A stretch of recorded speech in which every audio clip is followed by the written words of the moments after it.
Hello, good evening, everyone. Welcome to today's office hour session. I will just wait for a few moments. Just wait for like 4 minutes, and we're starting at like 6. Thank you so much for joining, and welcome.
All right, good evening, everyone. Welcome once again to data analysis breakout session. How are we doing, and how's our week? Let me just take three responses. How are you doing? How's your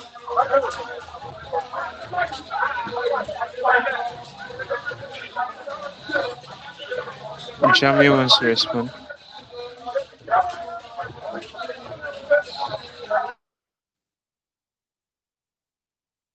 Yeah, so I said I'll take three responses. So let me take. Okay, I'm getting the feedback. Great. So how's the learning journey? Where are we? Are we all done with Excel data analysis with Excel power tools? If you are done, can you raise your hand?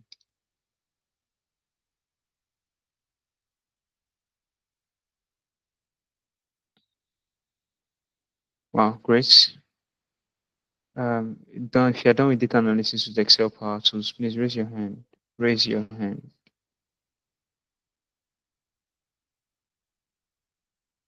Okay, I'm seeing just two hands.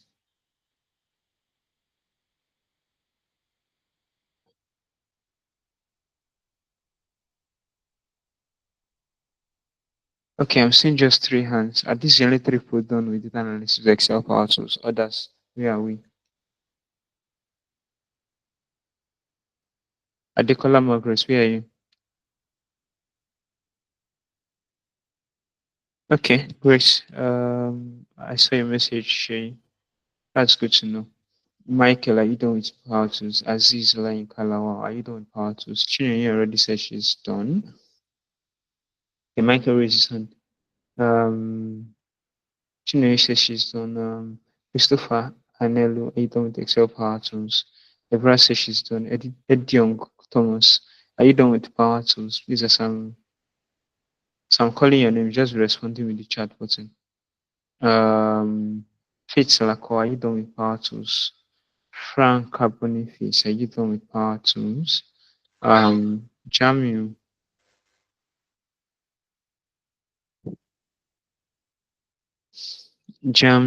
are you done with Power Tools? Faith, where are you? Where's your current location? Okay, great, Michael. Franca, Jamil, Deborah, great. On Franca, you're seeing chapter 2. Okay. When are you gonna complete it? Jamil, waiting for your response. Jeremiah Kandi, are you done? Liberty Abraham, where are you? Mohammed Azam, where are you? Oh, Chineye, she said you're stuck. Okay, we'll work towards that. Jeremiah's kindly said it's done. Roland, you applied your work. Okay, so when do you hope to finish? Okay. Uh, Shefiat, are you done? Guess you're done. You raise your hand for, yeah. Shefiat, you raise your hand for being done. Okay. All right, so, okay, so we started, I actually started SQL. Really interesting. We would be going to SQL next week, though. I will be going to SQL next 2 weeks after. Um, we actually started with SQL. Currently, I joined you. I've gone back to Excel even though you just started. You have to. Oh, you have to go back and complete Excel. You have to complete Excel. We have already done a project on Excel. Christopher, I'm talking to you. So you have to complete Excel fundamentals and data analysis, Excel power tools. Then before you start SQL, SQL is starting in 2 weeks' time. You'll be getting your final project for Excel next week, which will be submitted by weekend. And by weekend next week, office hour session, we'll be having the work with building dashboards. After that, from upper week, we'll move straight to SQL. So there's actually no time to waste. Yeah. Aziz, sorry about that. Sorry about that. Have you gotten a phone now? What's your remedy plan? Have you gotten another phone? Have you gotten a laptop? Where are you currently? How soon can you finish? Because we have a very short time left. Remember, you're on 2 months probation. And after the first 2 months, you need to have at least attended 4 office hour sessions. That is fill the attendance.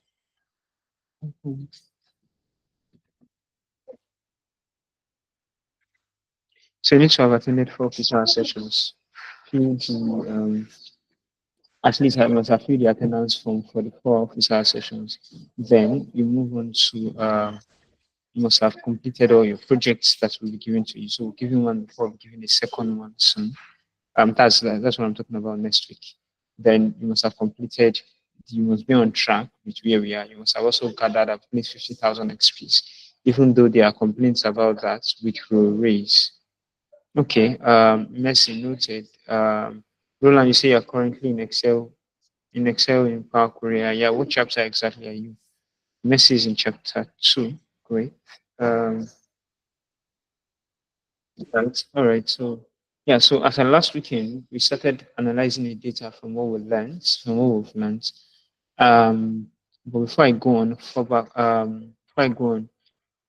Chinny, you said she raised her hand because okay. So those that raised your hand before, you could drop them now.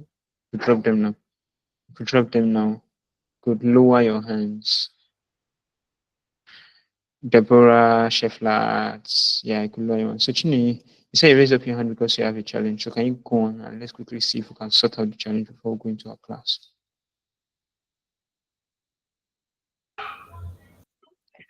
Yes, can you hear me?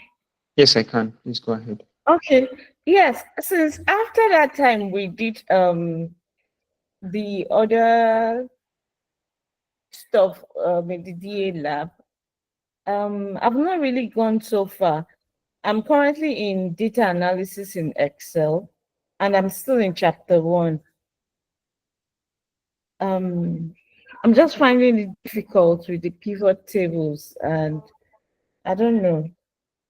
I'm just Wow. confused about everything. Chinenye, okay, so are you part of those who just installed Excel? No. Shefiat. Okay, sorry. Pardon me, Shefiat. I think I got it now, right?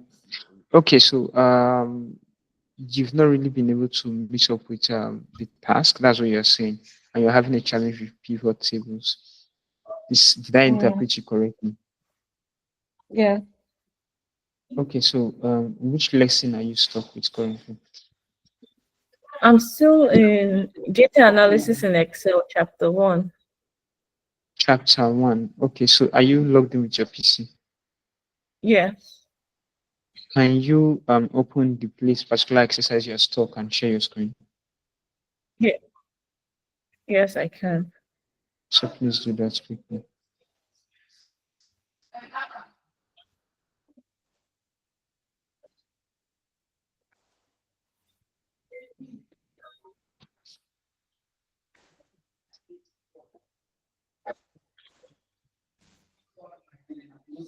Great. So banana. Okay. So can you open Excel?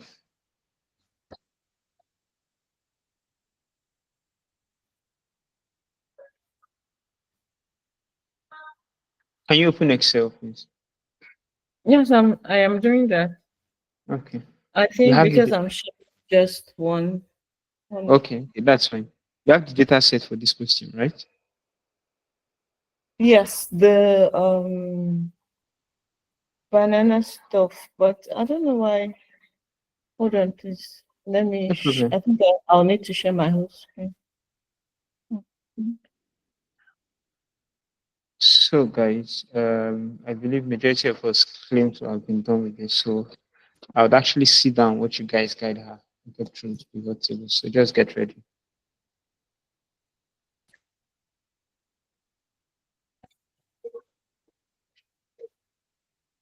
I don't Mm, think it's this one. Mhm. 1 second, please. no problem.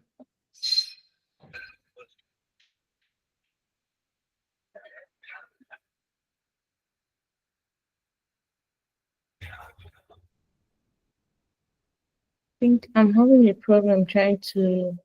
Let me just share my screen. All right. So, let me just do a follow up. Why she's still trying to resolve that? If you've filled the attendance form for at least 3 office hour sessions, and today will make it your fourth one, or you've actually been at the 4 office hour sessions, can you raise your hand, please?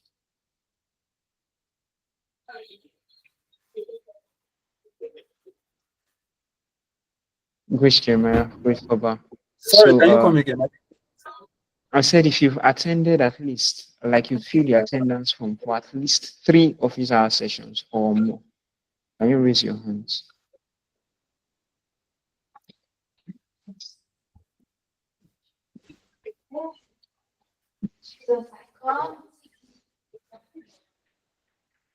Okay, so are you guys saying that it's only 4 persons that have passed, that have attended at least 3 office hour sessions?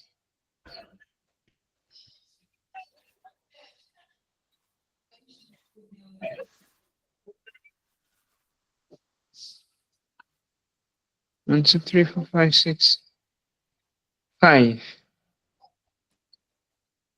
5 persons only. Interesting. 5 persons. So the rest of us, sorry, it means that this officer session will not make it our fault, right? Then we have a problem. So with this week, make it Shefiat. With this week, make it your fault, because I think this is the 5th officer session. No, I missed the first one too, but I have not joined the Discord group that time. Interesting. Yes. Okay, so That I'll just, okay, that's fine. So I'll just reiterate it again. I'll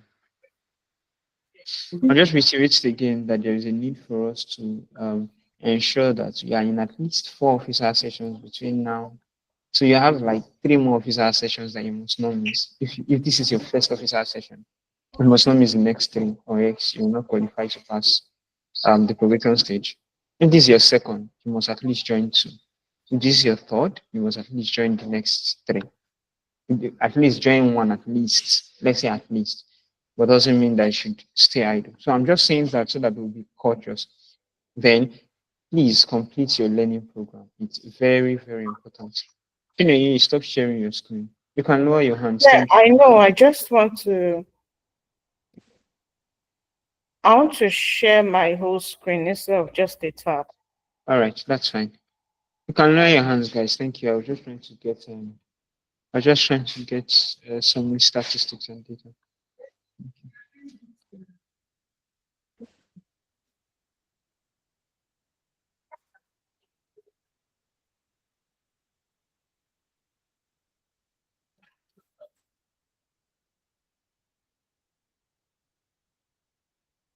Can you see my screen? Oh, great. Yes, I can see your screen. So, guys, so let's move to the question. Guys, you guys are going to actually direct her get through this. So I'm counting on you. I believe you all know power pivot tables, and pivot tables is too small for you guys. So let's get her started. So we've downloaded the course material next.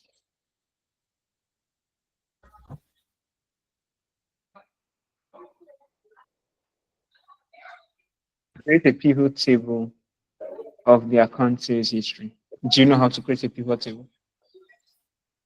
Yes, I know where to get it from, but my problem is I can't find anything on account sales history here. This is the account sales history now. Is this not everything? What can't you find? Sorry. This is the data set. Okay, I was thinking there was a particular column that should be the account sales history. No, the account sales history is the name of the sheet. Mm. Account sales history is the name of the sheet. So create the pivot table now. So make your change faster. Use alternate tab. And when the last tab you are to is one adjustment. So use alternate tab. Put an alternate and tab. I don't want to switch things.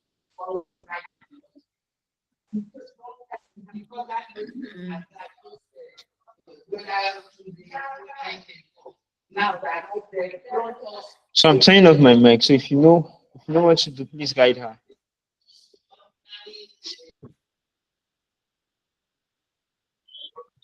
all right. In case you're trying to highlight the whole table, you can just click in that triangle by the upper left corner. Yes. Okay, then I think you can get your pivot table in search. The search ribbon. Yes, then okay. From the table range, you can try to put it on an existing worksheet or a new worksheet. I think an existing worksheet will be better. Yes. Wait. Oh, A new New worksheet is worksheet. actually preferable. Yeah. Then we can move on to the next question to check what you want to do.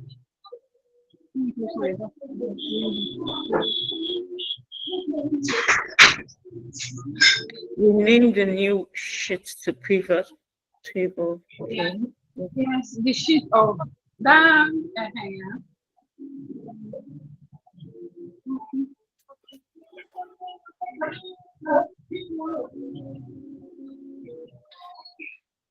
Enter. Then So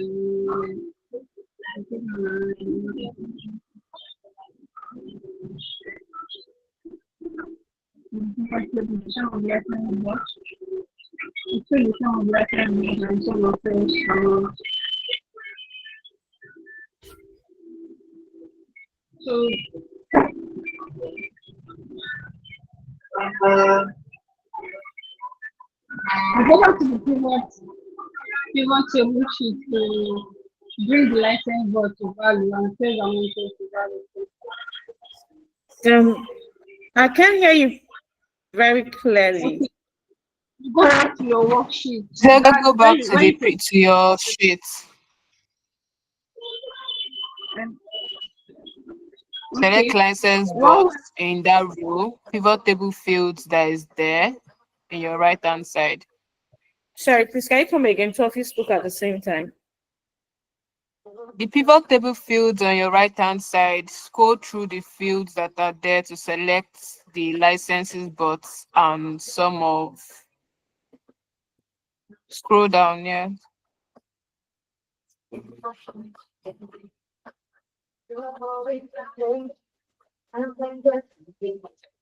Some of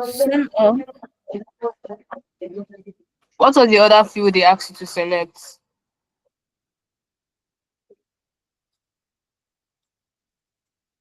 Okay, sales sum of amount. sales So you don't amount. okay.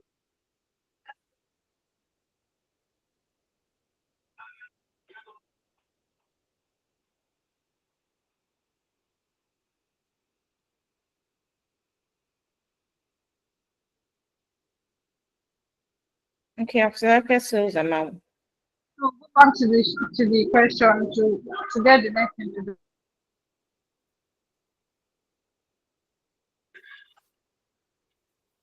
I can't see your screen again. You have to format those things first.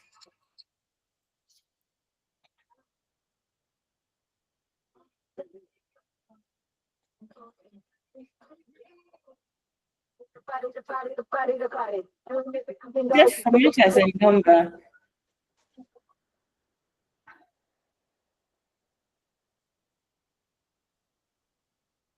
You just click on the cell. You can right click on the number that is there.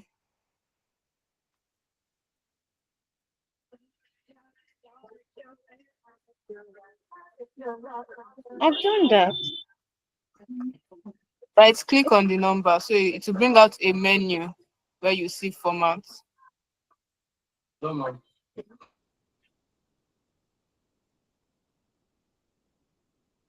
Format cells. Number format.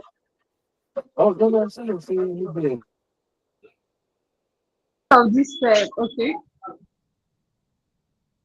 They say format it as a number, so click on number and use the 1000 separator.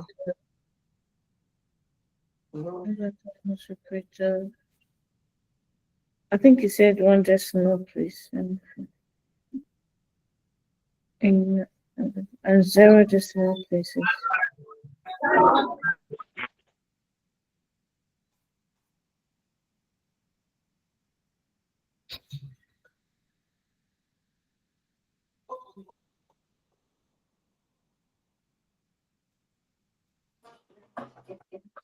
Then do the same for sales amounts.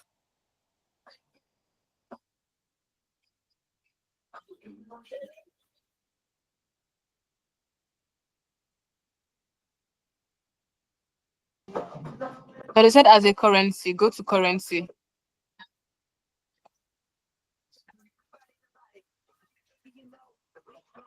And reduce the decimal places to 0.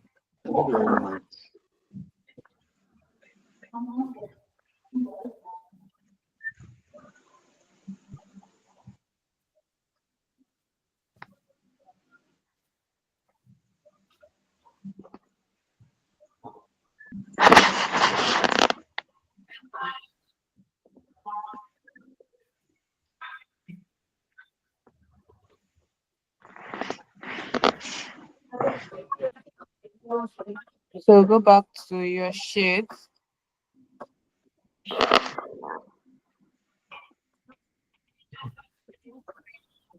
You can drag that sales amount again to the same values column.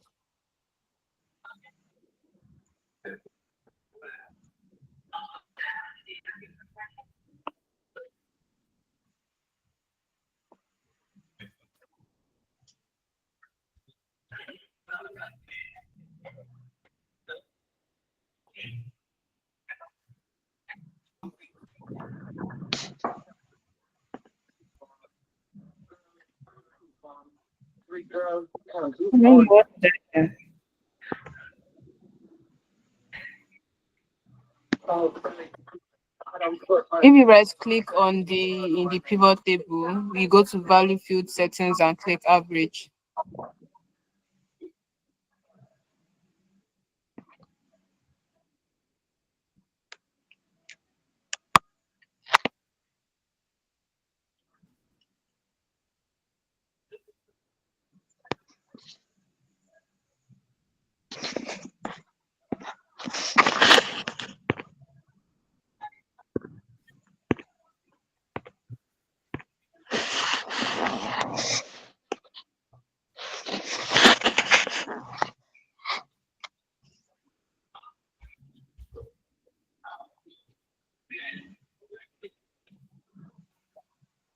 Did we change? No, it's changed the average of license, but Yes.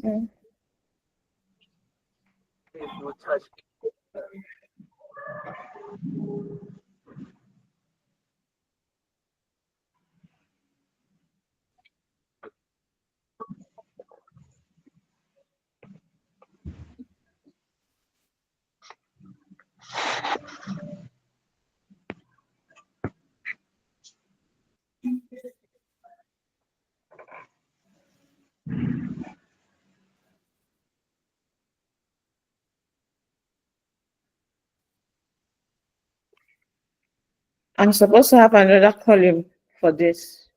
Yes. yes, drag the sales amount again so that it just be sum of sales amount.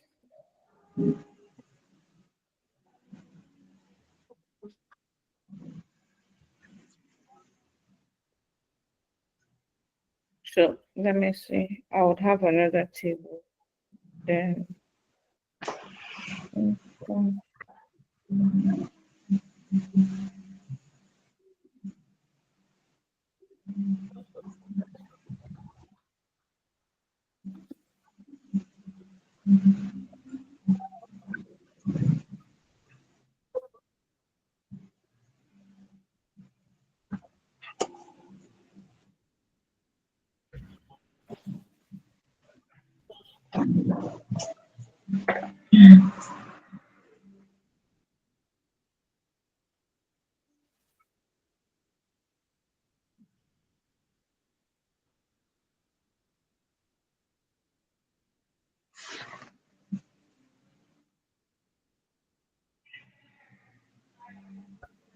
Like this.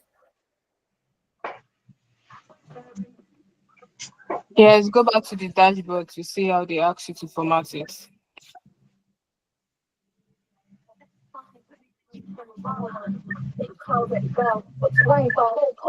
Yeah, I've done You that format already. it.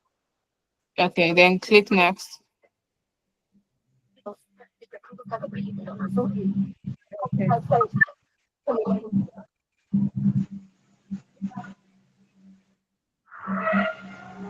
All right. Thank you very much.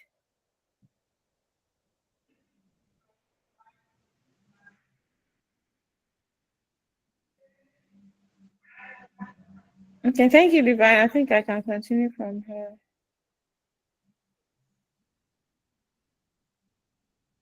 I don't. Who was it that helped me? Vivian. You're welcome. Oh, thank you so much.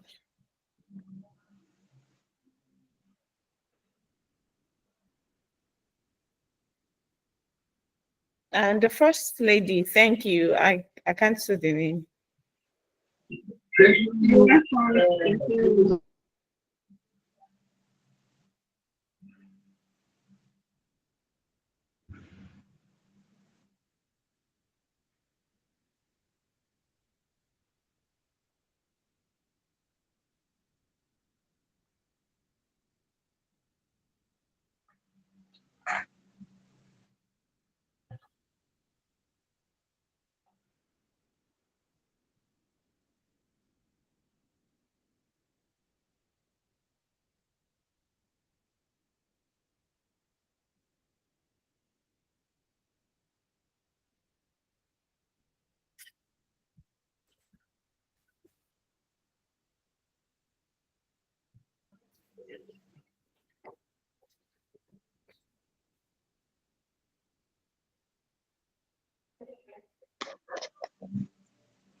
All right, so are we done?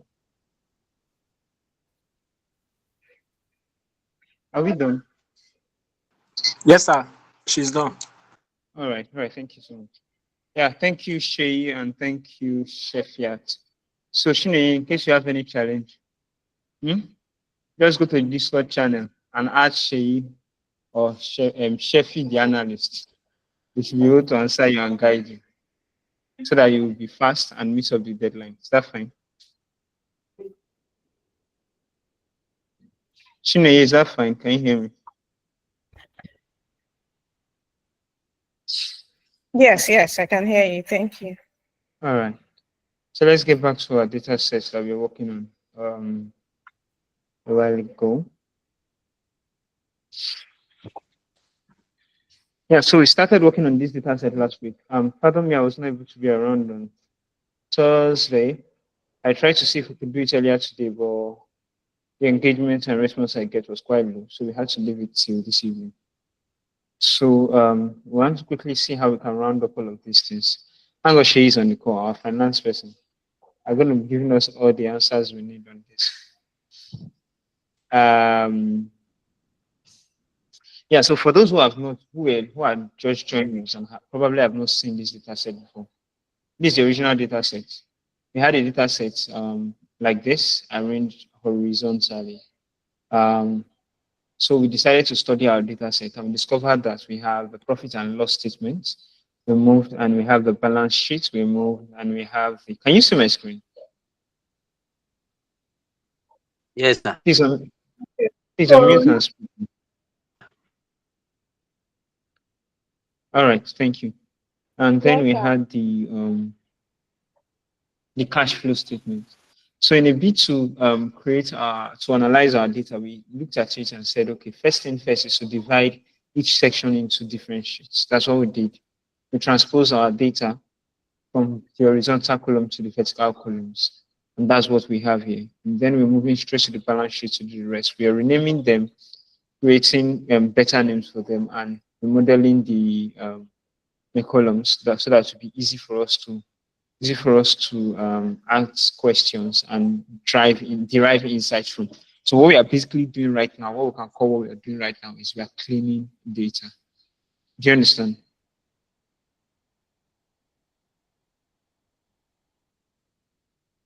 All right. So quickly, please, I will not be able to see reactions. So please do have to just help me unmute and speak when time comes.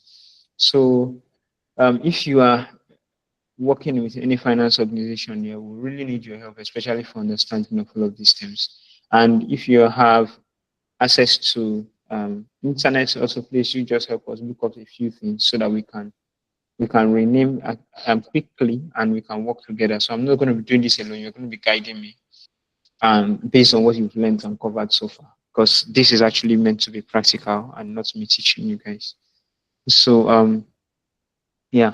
So I'm going to assume that I don't know anything on what to do. So yeah, so marketable securities, can anybody explain what that means? Because we need to understand our data. So if you have a phone, you're in the finance sector, please just help us explain what marketable securities mean so that we can understand what that means.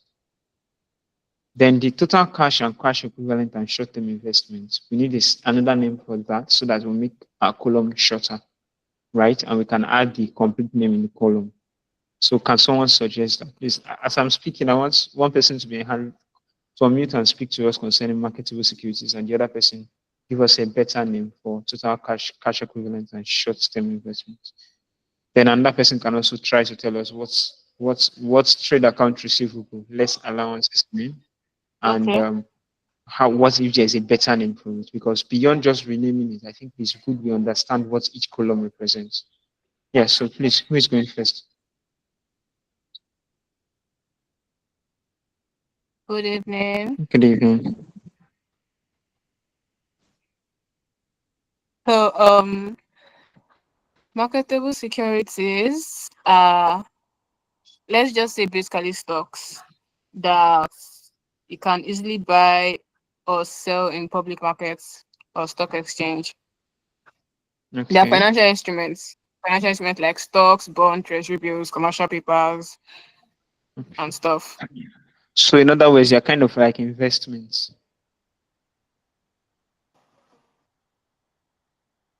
Yes. Okay. Okay. So I believe everyone understands that now. So total cash, cash equivalent, and short-term investment. So what other name can we use for this? Anybody?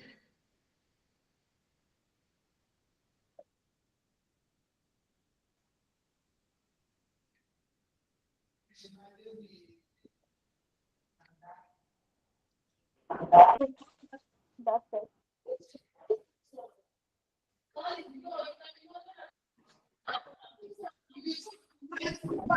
I think we can relate as liquid assets or cash Okay. and investment. Okay. Can we name them liquid assets? Yes. Yes. Okay. Or total liquidity, anyone. Or total liquidity. All right. So what does liquidity mean? Like Liquidity flow of is something you can use to refer um the easy conversion into cash. Okay. You said something we can use to come again, please. Sorry. It's a term to Okay. refer to short-term investments or securities that can be easily converted into cash compared to Okay. long-term investments. Investment. Short-term investments, Okay. if you have a need for something, can easily convert. Okay. So liquid assets works. Makes sense. Um. So total receivables less allowances. Total trade account receivable less allowances. What could this mean?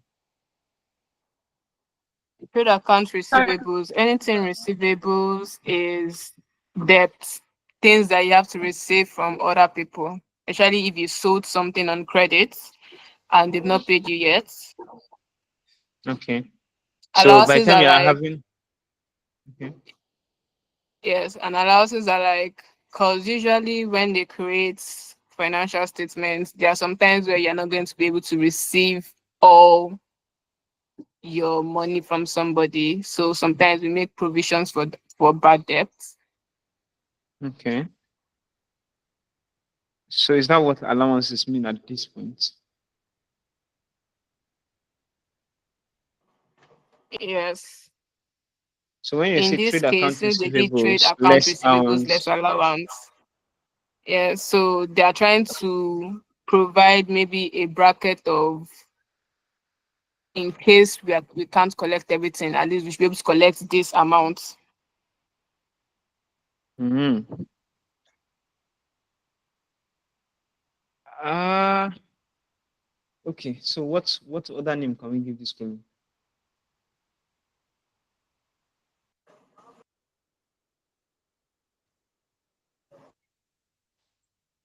You can just call them debt.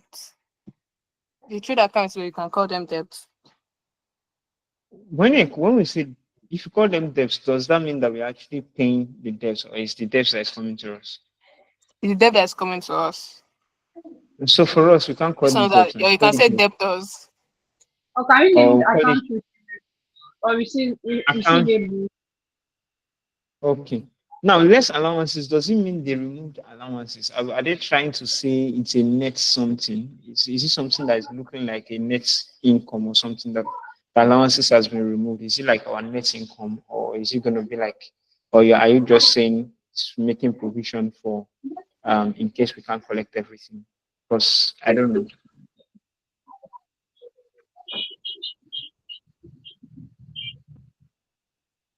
What do you think?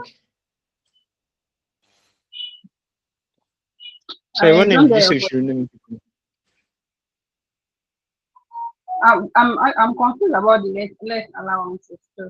But I didn't get the last section. I think it's about the less allowances. Yeah, I think my question is about the less allowances. I'm like, less allowances. Remember the last time in this data set we handled less, it means like they removed, right? So I'm like, are they trying to say that these are the trade account receivables that is net kind of like allowances Oh, are yes. already deducted, so that it's a net trade allowance or something. Yes. Yes, you can. It is net because they already Okay, made so, provision for bad debts. So this is the okay. total value. So you can call So we it can net. say net I have trade to for those receivable. receivables then in brackets nice. Okay, Or trade receivables and in bracket net. Okay, let's do that.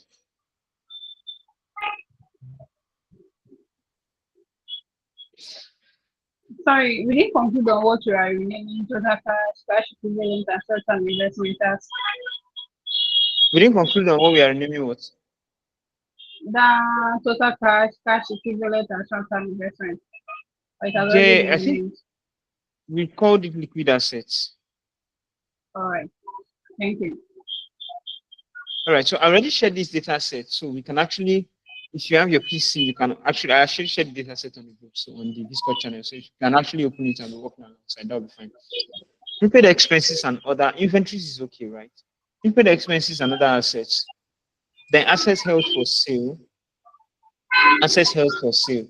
So I'm wondering why we have assets held for sale twice. Then what can we say about prepaid expenses and other assets? Prepaid looks like expenses that have been paid ahead, and if I'm Yes, prepaid expenses are things that we pay beforehand. okay, So just like our they are prepaid an meter. assets to us. Okay, so they are like we've bought fuel ahead of There's next month, so that's basically like prepaid. this whole row, marketable securities, trade receivables, inventories, prepaid expenses, assets held for sales, they are all assets. Good, great, actually, yeah. So prepaid expenses and other assets should really feel like that's, or is there a better name we can call it?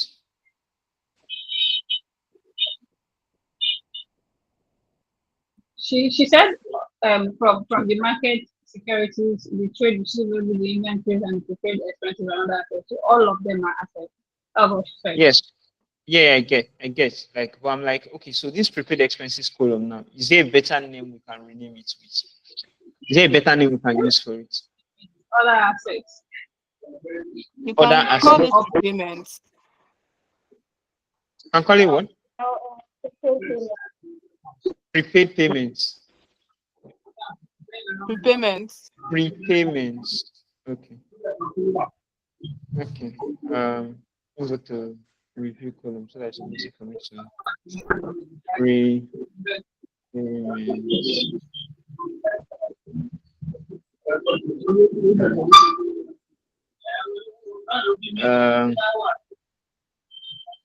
Right. Assets held for sale and assets held for sale. Why do we have two columns for it? Can anybody explain why we have two columns for it? And why we can merge both of them into?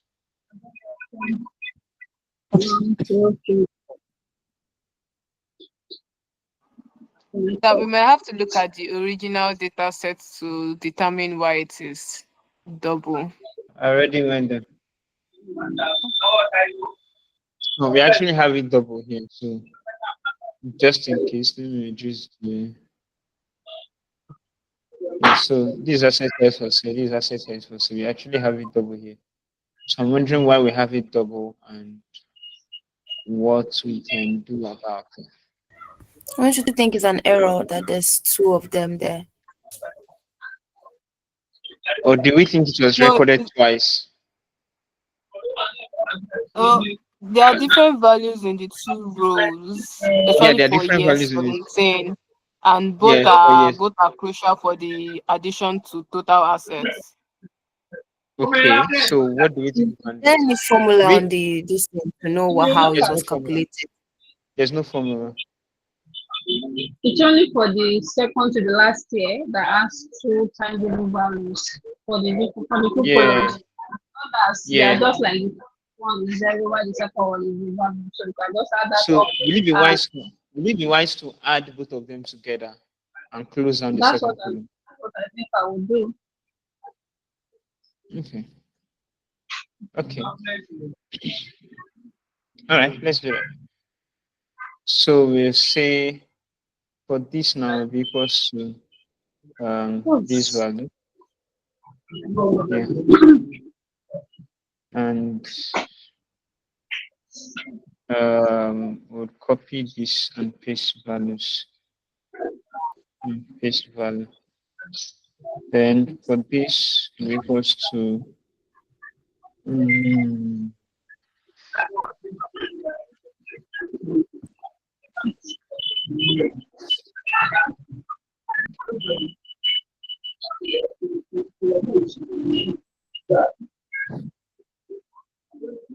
so let's do this.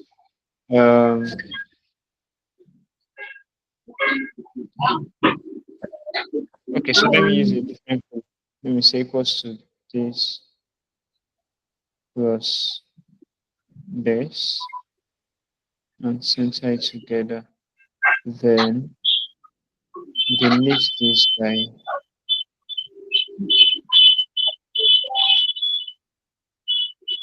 Oh, copy this and paste values before deleting this guy. Please, Benedict on this call. And copy and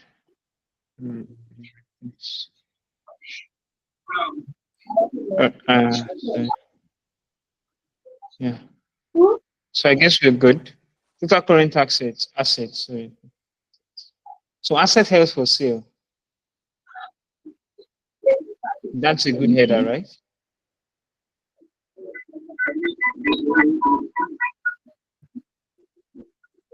Total current assets. Is that fine?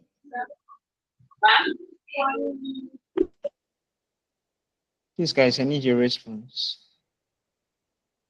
Yes, sir. Yes, sir. All right. Then let's move on to equity method investment. So that's the next set of data we're working with. Equity method investments, other investments, property and plant equipment net. Yeah, so what do we think of all of this?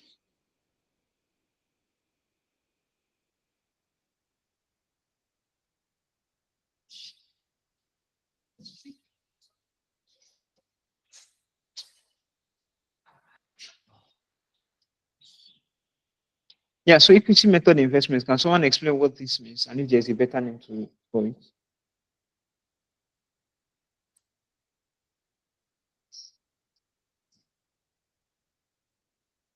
Hello, guys.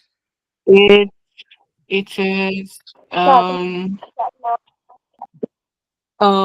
it's like you having investments in another company and the percentage of investments or shares that you have is enough for you to make decisions In that company. but yes, not total control, but you still have significant influence in that company. Okay.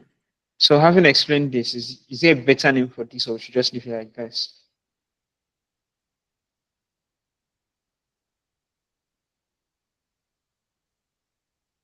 Is there a better name for this, or we should leave it like this? The affiliate investment. You said affiliates. Did you say affiliates? I can't hear you clearly. Can someone maybe amplify her voice? Yeah, she said affiliate investments. Is that reasonable? Is that okay?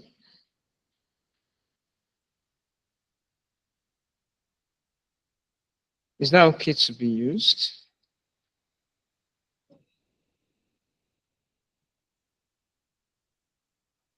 What does I the feel word like we should affiliate just mean? leave it because it doesn't really have any other name. Okay, because I was just thinking, what does the word affiliate means? Does it best represent what equity method investment means?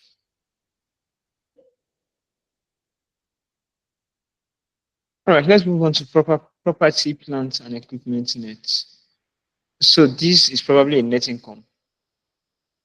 And I think this is also, I don't know if this will be, if this is assets or investment. I think this is assets, kinda. Yes, that it's has to an talk asset. about the properties we have, the plants we have, and the equipment. Then it's the net income of everything that we have.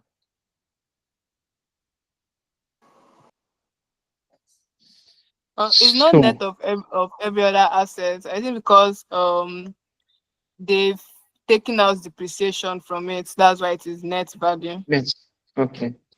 Okay, so fine. If we have this here, Someone let me said fixed okay. asset. Okay, so someone said fixed assets, that we should rename this fixed assets. Okay, that's fine.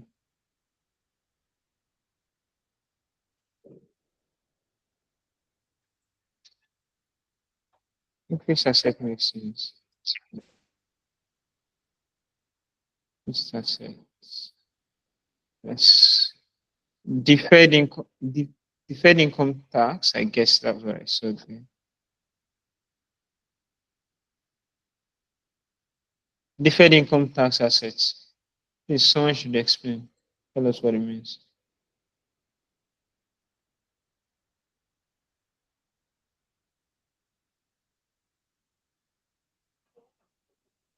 It is deferred tax came about because of maybe the amount you're meant to pay in tax was more than the required. So it's like a tax benefit to you, and you can use it to defer your future tax. Come again. You said maybe the amount you're supposed to pay was less or more. The amount that came about because of like a difference in either tax reporting.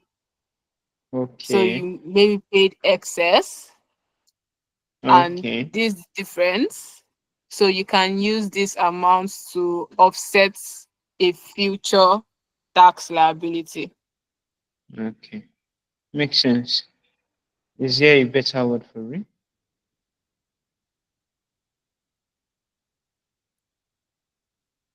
Please, guys, please also be on the lookout and be checking up all of these things to be sure that we are making the right decisions. So we know we are working on all of this together.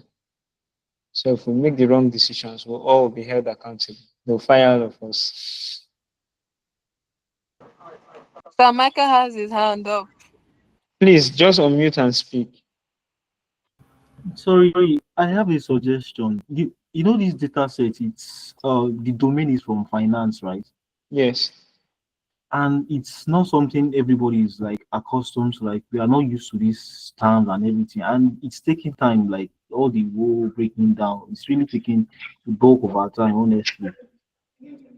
Okay. Because it's taking most of our time because many of us are not grounded in finance. We are not into, I don't know.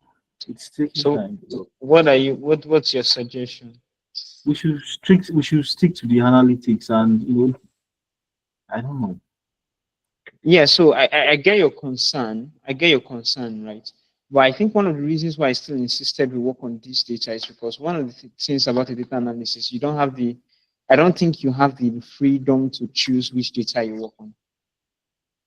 I don't think you have the right to freedom to choose which data you work on. So seeing that you don't have the right to choose that data, you should be able to open to learn a lot about every other aspect or every other field. And that's why I'm trying to ensure that someone in the finance actually breaks down all of these statements for us so that by the time we have, for example, encounter another data set around all of these things, we'll at least have an idea of what you're going to be working on before you start working on it. So yes, it's taking time, but I don't think we are wasting our time. Right. I don't think we are really wasting our time.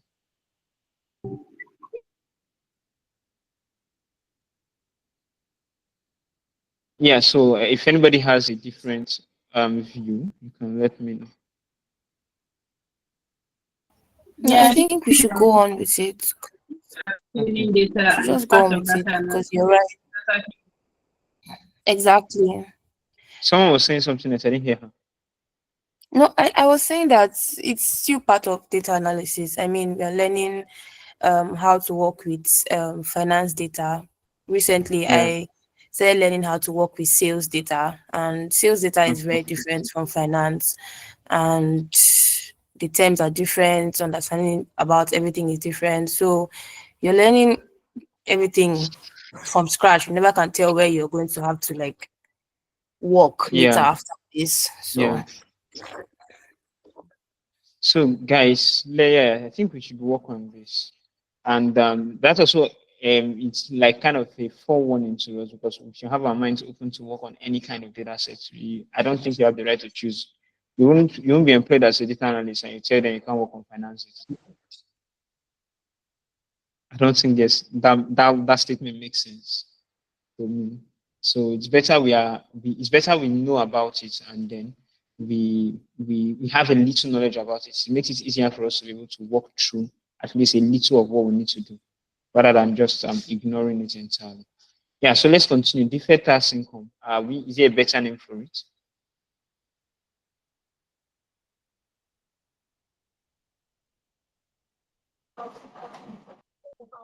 Maybe we can call it overpaid taxes. Okay.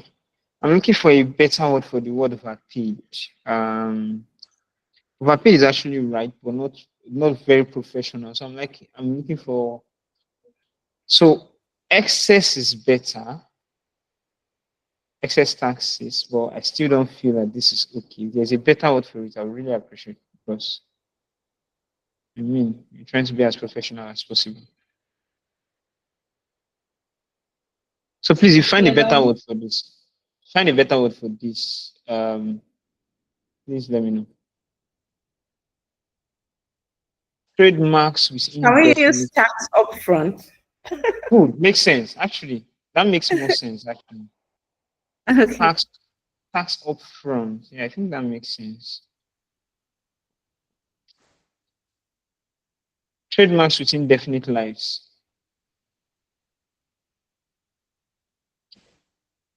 Trademarks with indefinite lives. Who will explain to us what that means?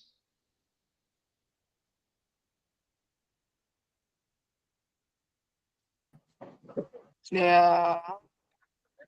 Logos. Logos or brand names that continue to exist as long as the business exists.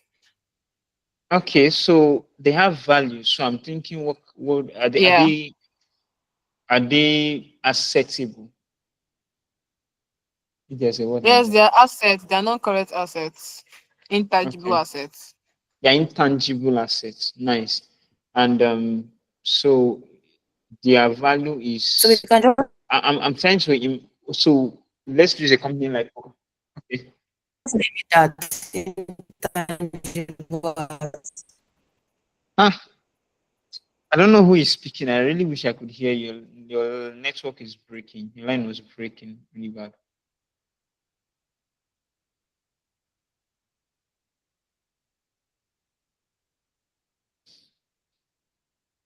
So, so is there a better name for it? Is there a name we can call it?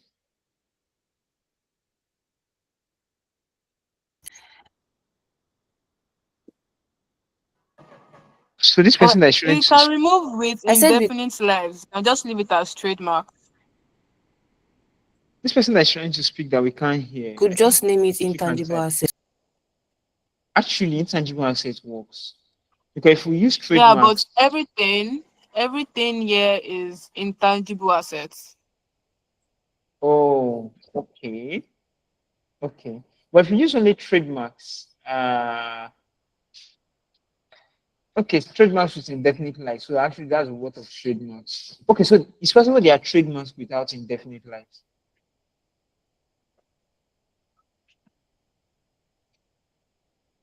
I'm just thinking out loud. So if there's trademark with indefinite life, it's possible there are Yeah, trademarks without indefinite life. probably. Mm. So I we don't can think use so because I think trademarks are under protection by law, so they don't have okay, indefinite lives. They don't have definite. There are none with definite. So I think they all have indefinite. okay, okay. If you say so, But let me just still add this on the I'm not in the comment. finance. I'm just thinking because, say, for example, Coca-Cola Foods tomorrow. I don't think another company can spring up and use that brand Coca-Cola ever again. So I'm like, maybe we should ask on Google or find out if trademarks have indefinite lives. Okay. And let's get a feedback. But I already renamed them trademarks with that whole thing in the comment section. So Yes, actually, butlers, yeah, they have indefinite lives. That's okay, what Google says. Trademarks can have indefinite lives because their protection under law can be renewed indefinitely. interesting. Great. Great. So we are learning. Butlers franchise rights with indefinite lives. So this is actually Coca-Cola data set. So this Butlers franchise. So we are talking of those who the bottle Butlers franchise. So I'm changing names in my own data set without inserting comment. I didn't get that. Like I don't notice that the inserting comments in while changing the name, but I'm changing my in my picture without inserting the comments. I can just Yeah, say I'm it actually like that. depends on you if you remember exactly what you used it to, what you used it for, thereabout. But I'm just inserting comments as protection so that anybody who doesn't understand and maybe had forgotten can easily click, scroll, hover the mouse around the comments and just see that okay, this is what it actually means. So it's Okay. just like a two-factor authentication. Yeah, so Butler's franchise rights with indefinite lives. What does this mean?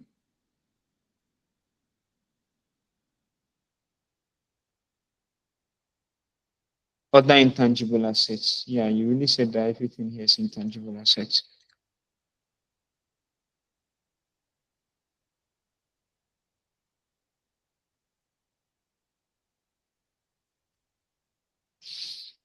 Someone should help me. Butler's franchise. Butler's franchise. I caught my phone.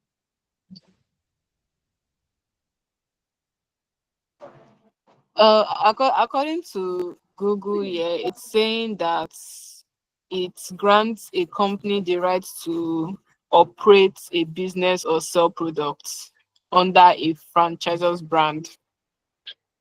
Okay, so are they talking about the franchise rights the bottling company has? Yes. Yes, like it establishes brand recognition and business model expertise. So Okay. if it's relating to Coca-Cola, I guess that is it. So we are saying that these are kind of like the franchise rights the bottling company has over the products, and obviously it's also with indefinite lives, right? Yes. That just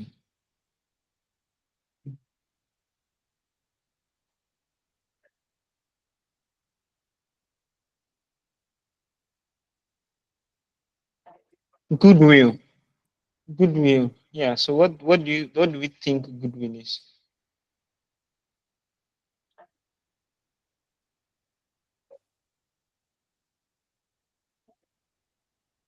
What do we think goodwill is? Um, in finance, it's when one company acquires another for like a price higher than the fair value of its net assets. So I'm wondering how come a company that is still existing has goodwill of various value for various years and for various years and yeah has a price. So does it mean that other companies you're buying their products or at greater price and No, they got the assets of another company. So maybe the company wanted to sell it at a particular fair value price, but instead of them buying at that price, they bought it at a higher price instead. they bought or the company bought? Yeah, the So company bought it at a higher price. So the company bought it from Coca-Cola at a higher price. So Coca-Cola sold some of their assets. No, Coca-Cola bought it from another company at a higher price. If these are intangible assets and this price is positive, I think it should. If Coca-Cola bought it at a higher price, I think it should be a debit to Coca-Cola, not a positive value to Coca-Cola. And it will. I don't think it would be recorded as an asset. I don't know. Just thinking of that. What do you think? It is a benefit to Coca-Cola.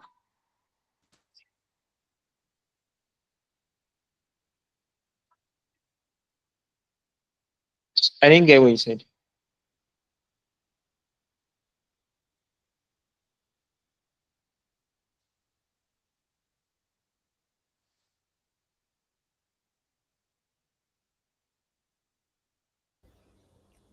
I think it's a benefit because at this point, they didn't just buy the company, they bought the brand's reputation, they bought their customers, they bought their market, also their staff and everything. So it's an added Asset. value, like an asset to Coca-Cola. Okay. Okay. I think I get it now. None of these values are kind of like the value price of the assets. Yeah. Okay. Fine. So let's head over to. So if you would agree with me, based on everything we've been discussing lately, we can name everything from here down to here. Sorry, down to this, down to equity method investments as intangible assets. Am I correct? Yes. So everything here is intangible assets. Yes. Intangible assets or non-current assets.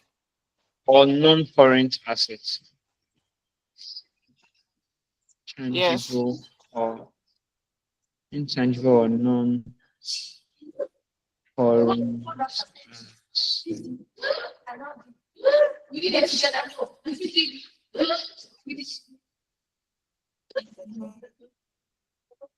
Right. So and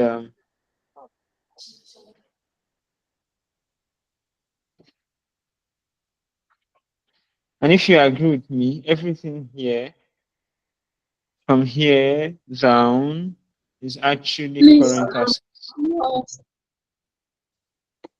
I mean, These are, have you renamed intangible or current assets? I didn't get what you're saying. I didn't get what you're saying. I'm a bit lost right now. I don't know why and what you are naming intangible assets. Like you're trying to group some columns, that's it.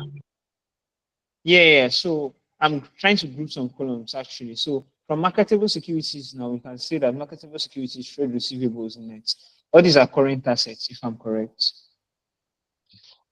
Equity method investments, other assets, fixed assets, all of them are intangible assets, if I'm correct. Yes. Marketable securities to assets held for sales are current assets or physical assets.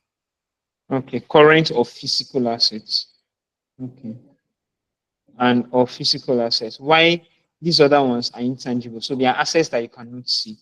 Current assets are probably assets that are obvious and you can see that are tangible, like in the word we see, intangible Yes. and tangible. Because you can trade them for cash or you can touch them.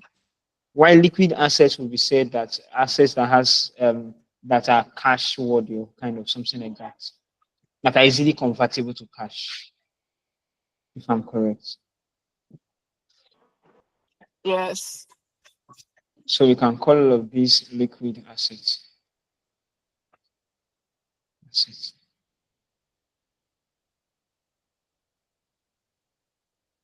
So all of these terms, we can still look them up and be sure that we are on the right track. So it seems like this is the total asset of both intangible, physical, and liquid assets. That's what I think. Okay, Yes, so sir. Then let's go to liabilities. So now this column is for liabilities. This column handles liabilities. Liabilities kind of, if I'm correct, talks about debits, talks about things that are collecting money from us, kind of. Yes. Good. Okay. So we have accounts payables and accrued expenses. So is there a better name for that? Loans and notes payable. What are notes payable?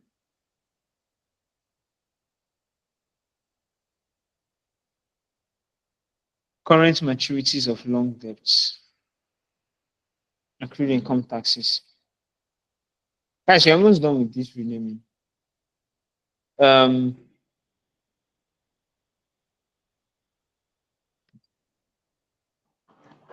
The Sorry, I moved back too fast. Okay, yeah, so we are on liabilities, accounts payables and accrued expenses. Who can explain what this means quickly? Sorry, before we continue, can I divide this class a bit? Can I quickly do something? So I want someone to help us rearrange the cash flow statements before I'm done with this. I don't know who will volunteer. I don't know who will volunteer, who is with a PC that will help us work on it.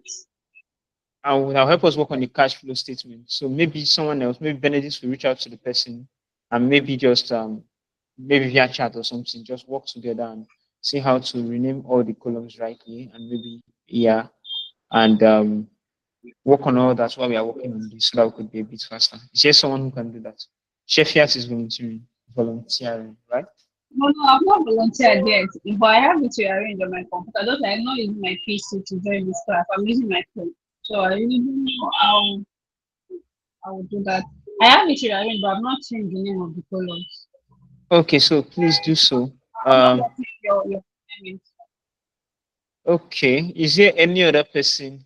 Is there any other person who is in a probably relatable finance industry that can work with Shefiat to complete the renaming? Yes, if I can get someone from finance that can work together in my day. Is there anybody volunteering to do that?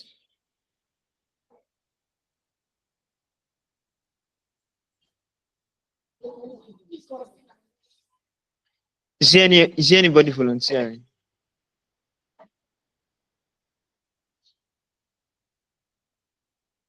Nobody is responding. Okay. Thank you so much. I don't think I can pronounce your name yet. Thank you so much. Yeah. Okay, so probably just reach out to her on Discord. Just ask her on Discord. Maybe you guys can work on data lab and share screen and just work on it quickly while we are on Discord. Completing the other. Thank you. All right. So accounts payables and accrued expenses. Yeah. So what should we rename this as?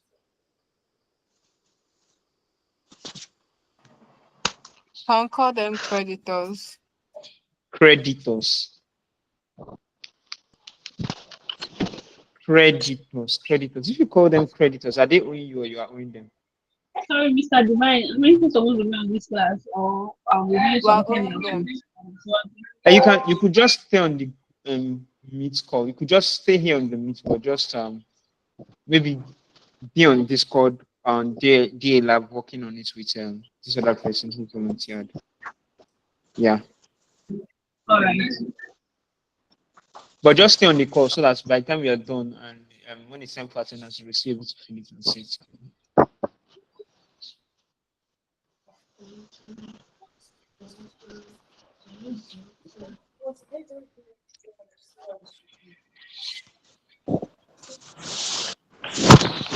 So yeah, you said accounts payables and accrued expenses.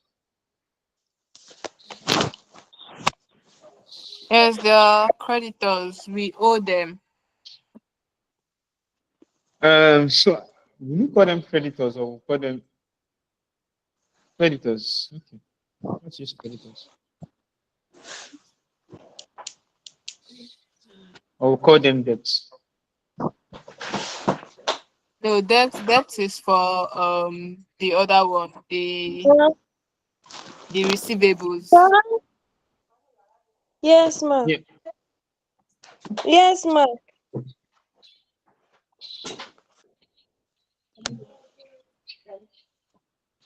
Crystal Evans, are you talking to us?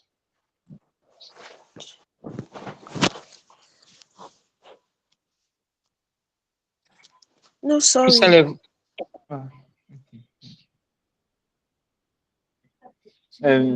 Current maturities of long-term debts. So that's like, I guess, in my opinion, looking at debts that was not paid on time and they accrue more interest. Is that what it means?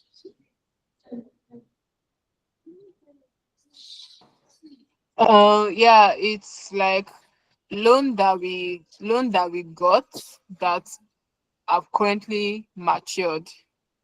So they are not overdue yet. Okay, they are just We have matured. to pay them that year. Yes. Okay. So they are like, they are, if you say in level of urgency, they are more urgent, right?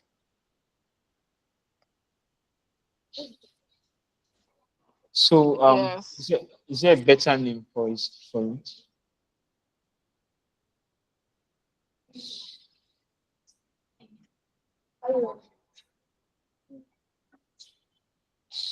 So should we call them mature debts or current debts or payable debts?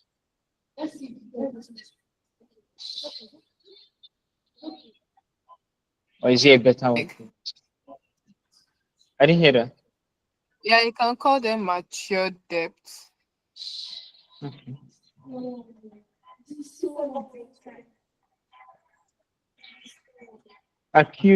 Accrued income taxes. I think we can leave that as that. That's income taxes that we are paying at the moment. Yes, just like that deferred tax that we talked about that we paid excess. This one is maybe we paid lesser than usual. So we still have the value to add to our next tax payment. Mhm.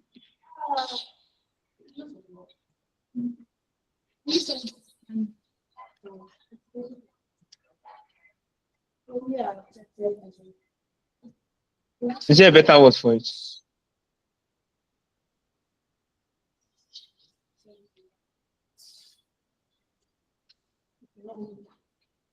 Is there a better word for it?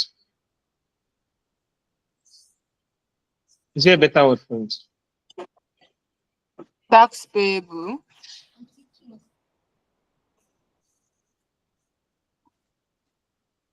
Tax payable.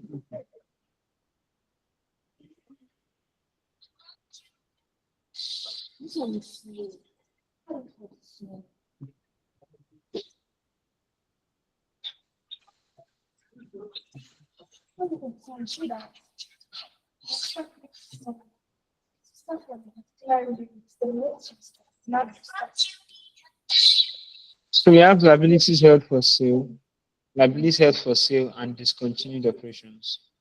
So I was actually about making both of them. So I'm seeing that one has discontinued operations and one is liabilities held for sale. So you can explain what this means and if it's possible to merge both of them together.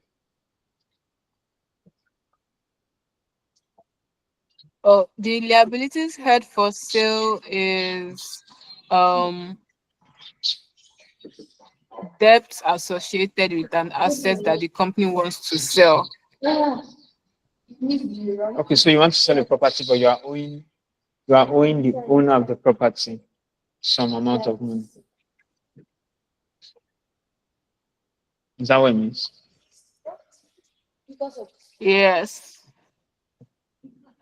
So we discontinued operations. Is it that the operations on that property has been discontinued? Kinda. Yes, this one is separate from liabilities held from sale. Held for sale. So what do we do then? Is there a better name for it?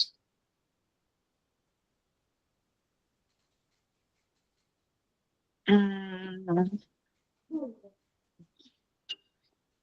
mm,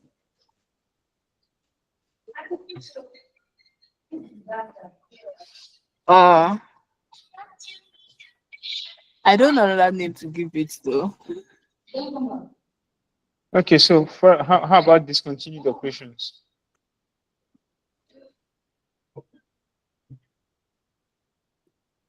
Mm, is the same as that one, but we discontinued operation. It seems like these are obligations that were attached to something that they have stopped using. Okay. So discontinued lab. Never know what to. Anyway, let me just put in bracket liabilities and add a comment. I guess that works.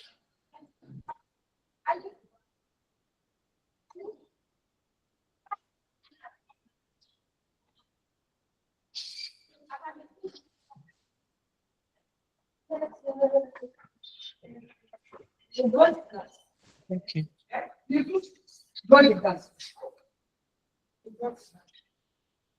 So let me delete this now. Total current liabilities. Okay. Long-term debt, other debts, deferred, common, deferred income taxes, common stock.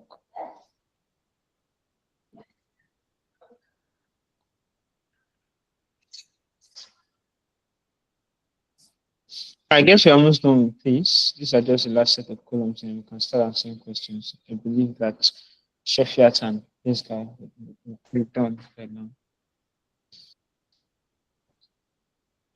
So long-term debts, I think that's simple. Other liabilities, simple. Deferred income taxes. So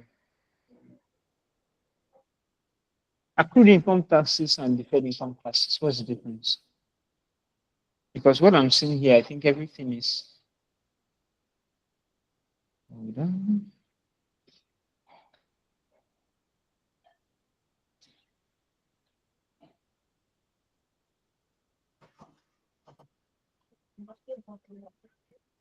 Sorry. Yeah, so help me out Deferred with the. income tax. Yes. Deferred income tax is a situation where um, the taxable income is less than accounting income. So taxable income is less than accounting income.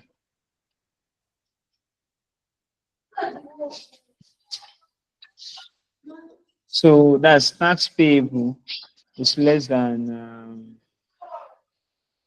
accrued tax. Is that what you're trying to say?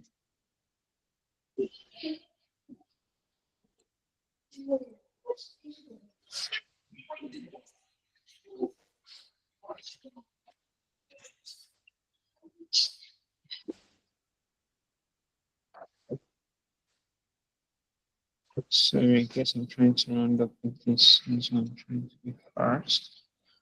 All right. Yeah, so we said deferred income taxes. Come again, please. Explain what you said, because I really did not get it.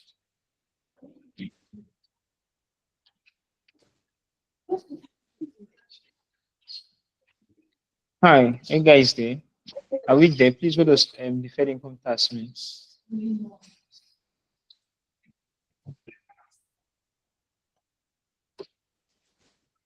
What does deferred income tax mean? Guys, please respond.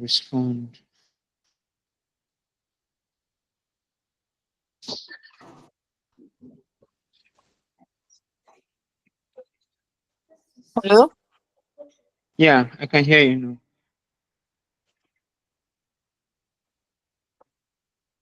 Okay, the deferred income tax and the accrued income tax are different. Okay. The accrued own is they owe that cost. like The overdue, deferred. they've not paid it yet. The The accrued. deferred. Okay. Okay, the deferred is probably that year they've done a taxation computation where the income that the company is meant to pay is less than the accounting income. There's a calculation, it's a long calculation that I can't really explain on this call. Okay. So, but in summary, is this deferred income tax the same as what we called upfront tax payments before? No, we had this upfront tax We can say payment that as the upfront. deferred one is not yet like old. It's not like something that is overdue. Okay. Okay. So, but we have It's a to pay it. liability that we have to pay, yes, but it's not yet overdue. It's not Yes, yet compared to overdue. accrued one that is. Yes. So the tax payable is already overdue, right?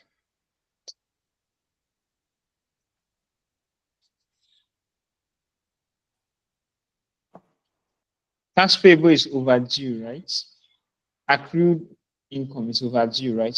Accrued income tax is overdue, right? That's what you're saying.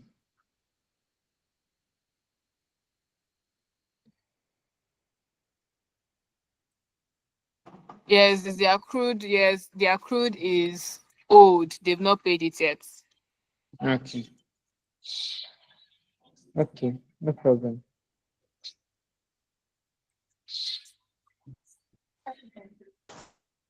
All right, so let's round up with this and start developing insights from this data. That's where everybody can now start beginning to contribute. So we have cash capital surplus. So everybody understand what this is simple. The invested earnings, that's quite easy. Accumulated other comprehensive income loss. So treasury stock at cost. So can someone help me with all of these definitions? Accumulated other comprehensive income loss and treasury stock at cost. So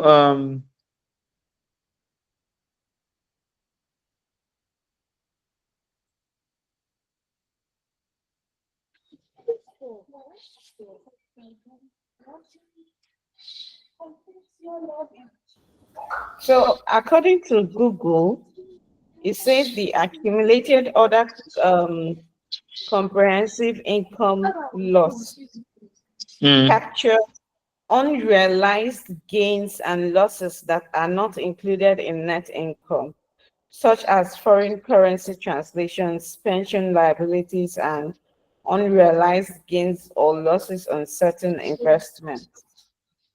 okay. So losses that we accumulated that was not accounted for, you can understand that. And that's like simply talking of maybe all of these VAT charges on your little amount of money and the rest of them. Am I correct? Does that make sense?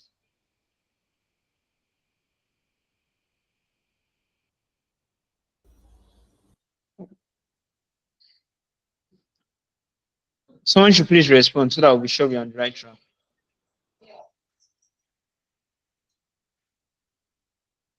Can someone please respond so that we are sure we're on the right track?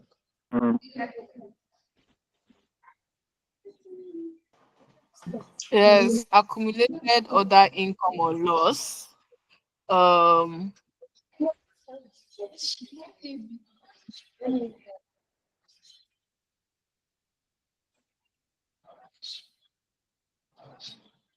Yes, like she said, it is the income or loss that was not accounted for.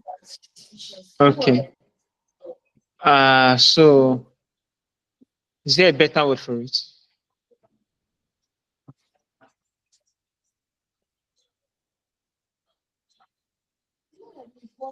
Is there a better word for it? Unaccounted income.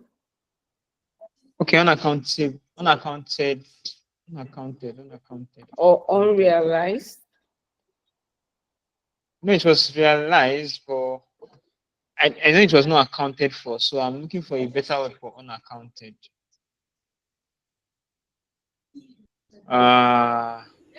What of unaccountable income? It's accountable because in the end we accounted for it. That's okay. But we can use unaccountable. Should we use unaccountable?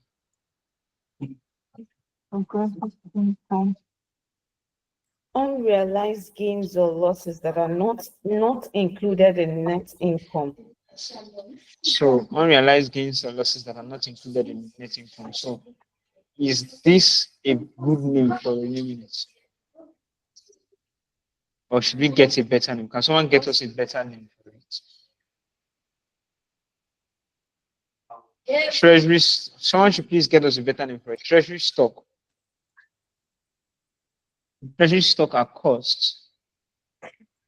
You can explain to us what that means, please. There's the stock that the company didn't issue out. Oh, okay, great. I think we can leave that like that. So they're holding on Equity. to them, or yeah. Okay. So it's like a loss to them, right? Yes, because they didn't issue them out. Mm-hmm. Equity attributable to shareholders. So like this is like the stock that they give out. Shareholders of the Coca-Cola company. That is this is a total computation of something. Okay. So It's probably a total computation of the equity and liabilities. Okay, the equity and liabilities. Okay. Then equity attributable to non-controlling interest.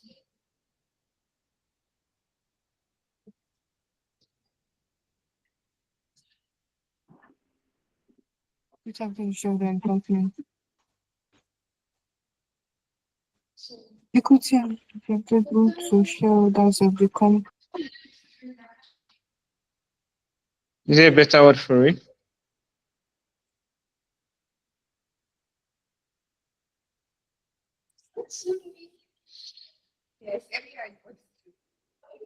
Is there a better word for it?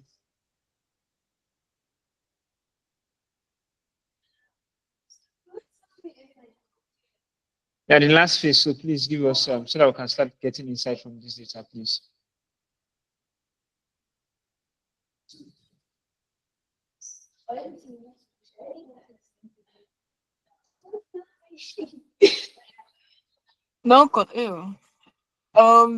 Equity. Is it the equity attribute? God, please. Attributable to non-controlling interest.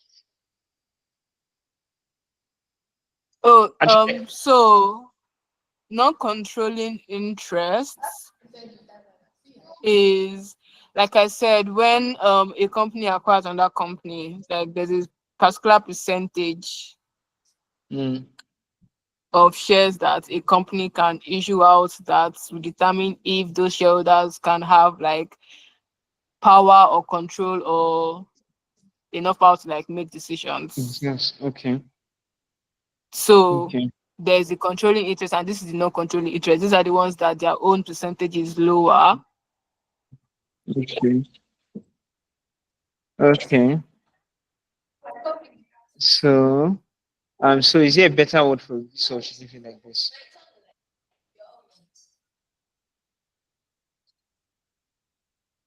Is there a better word for this, or should it be like this?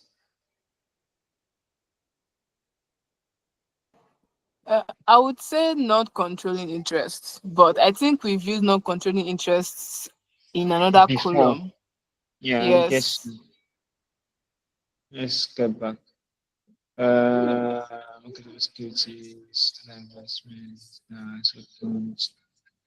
payments, prepayments, assessors for sales, as upfront, other intangible assets, liabilities. I don't think we have we? We used it in the profit and loss statements. Oh, let's check. Non-controlling interest. Yeah, non-controlling interest. Okay, so we have to format all of this. And now remember that all of these things are in millions. Everything on this table is in millions. So we have to format with numbers, 2 decimal places.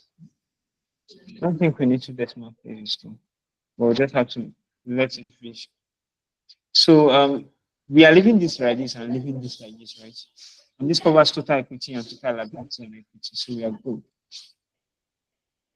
So now let me quickly convert these to numbers and format them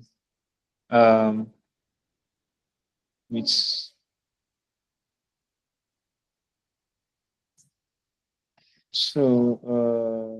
let's do this liquidity.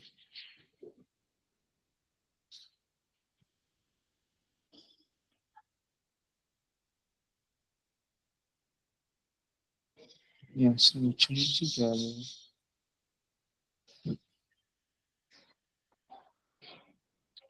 Let's move decimal place.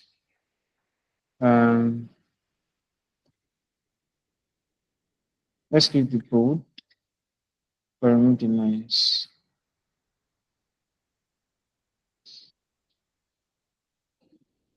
Okay, so far, can we say we've cleaned this data? Guys, I think this year we need everybody to respond now. Can we say we've cleaned this data? Yes, we don't try. Okay, so we may not need to search for duplicate values because we've gone off all of these one after the other, right? And there are no empty cells. I just want to know if Shefiat and this guy are you guys done? Equity attributable share owners. Okay, equity non-controlling interest. Okay. What we are doing now is data cleaning. Quadri Ahmed. I think I'll go with this precious idea. Equity attributable share owners. Equity non-controlling interest. No attendance has not been shared.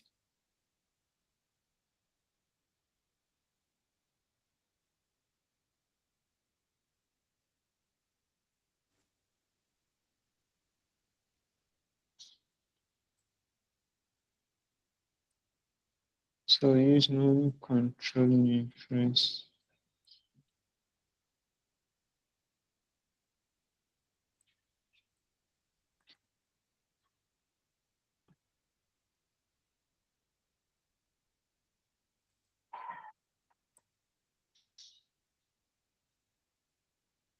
Then,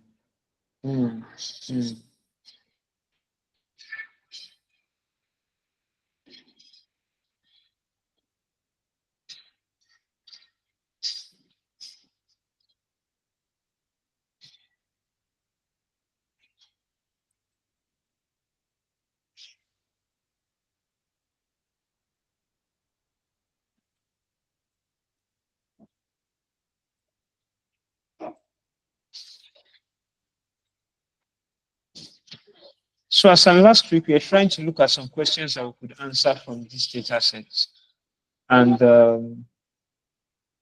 I think we were able to get some questions from, I think I asked someone to help compile those questions, and I don't know if it was still posted on the group last week. Can someone help me check?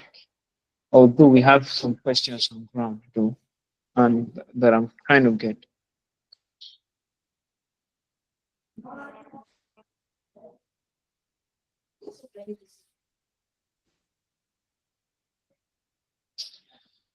All right, so first question is, let's go to the sales.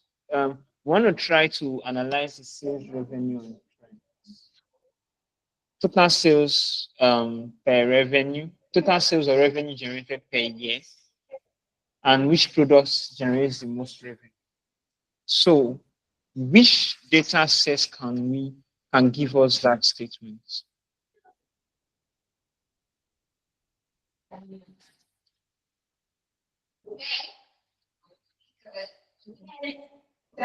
Do you think you can answer that question with this data set?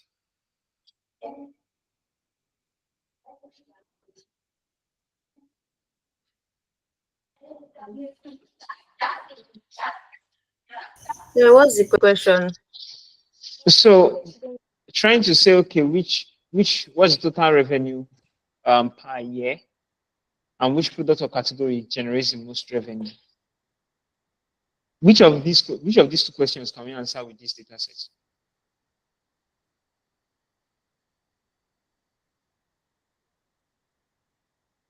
Revenue per product or category, or total revenue for each year. Which can be used to answer this?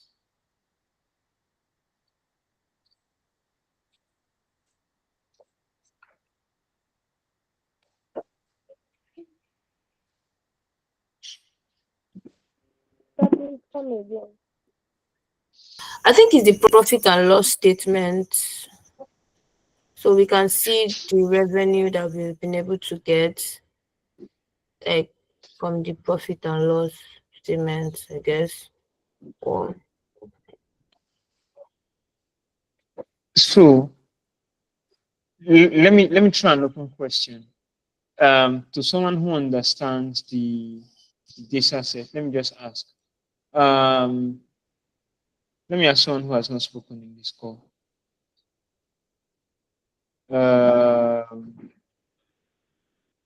Roland, Okere. What do you Yes, sir, I'm here with you, sir. I'm here with you.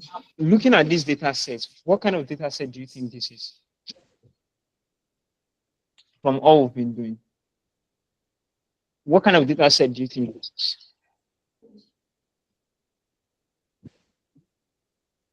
It's an accounting data set, sir. It's an accounting data set. So what do you think, what kind of insights do you think we can generate from this data set?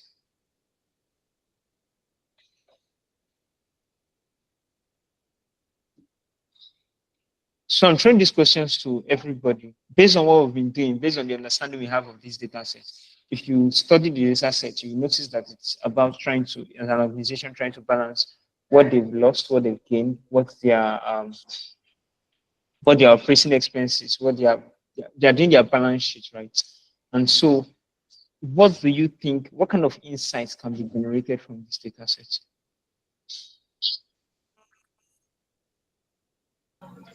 You can generate how, like, how the expenses in the students.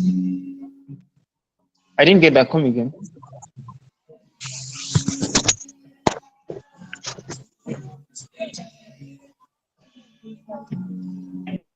I didn't get what you said. Please, can you come again?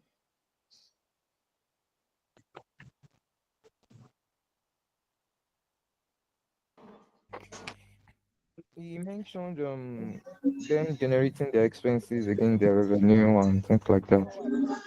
Yes. We can measure their growth over years, like from a particular year to another year, the gross Great. profit is made. Great. Great. So with this data set, you can measure income growth over the years, right? Yes, sir. Yes, sir. Good. That's a very good question. We can answer with this question. So we can tell how much did we make last year, how much did we make next year, how much did we make, and for those who have done forecasting, they can from that try to do a kind of like a forecast that can predict the next income we'll make in the next 5 years. Am I correct? Yes, And sir. even the performance evaluation Good. of the company Good. over the years, Good. So we are checking the trend of how things are over the years. good. So if you look at this, we can evaluate income over the years. We can evaluate performance over the years. We can evaluate expenses over the years. It's just that the expenses are not detailed. I don't know if it's detailed in the cash flow statement because we've actually not gone through cash flow statements, but it's not really detailed. So you cannot say it's still not really detailed. It's just the just it's not very detailed. So this is like a company doing an auditing for their accounts. This is like an audit account. Am I correct?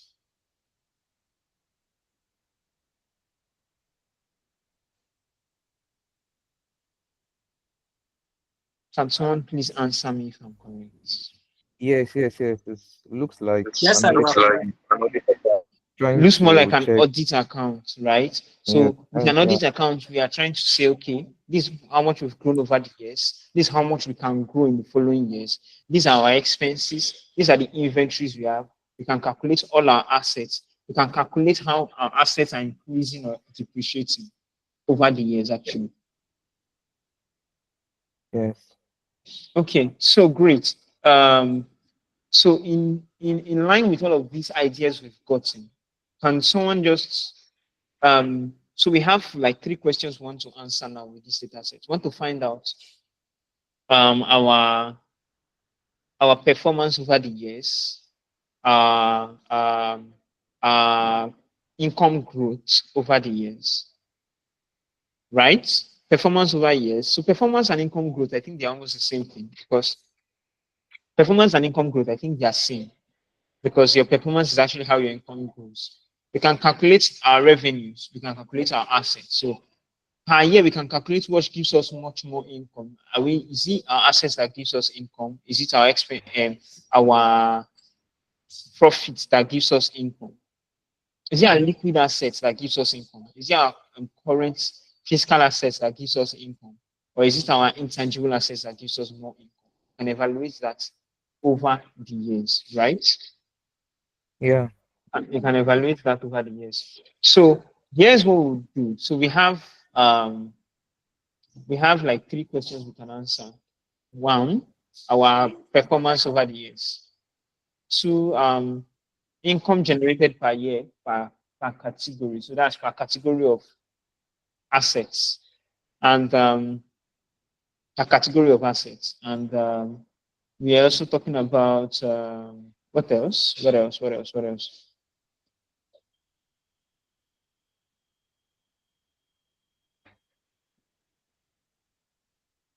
Yeah, I think those are 2 broad questions we could answer. Those are 2 broad questions we can answer. Is there anybody with any other questions that we can answer?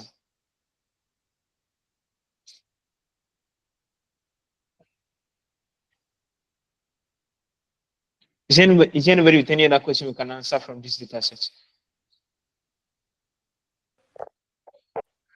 Can we answer debts accrued over the years or excess income, excess over time? Can we answer that question? Debts accrued, that's a great idea. And then what? You said something else. Yes, like there was a cost we're looking at that had excess tax paid, something like that. Excess tax paid over the years. Okay. Had certain tax, it means it also affects what their revenue is, at the end of it. Okay. So let's start with performance trends. Let's start with how well we are performing. But before I go on with that, is Shefiat back?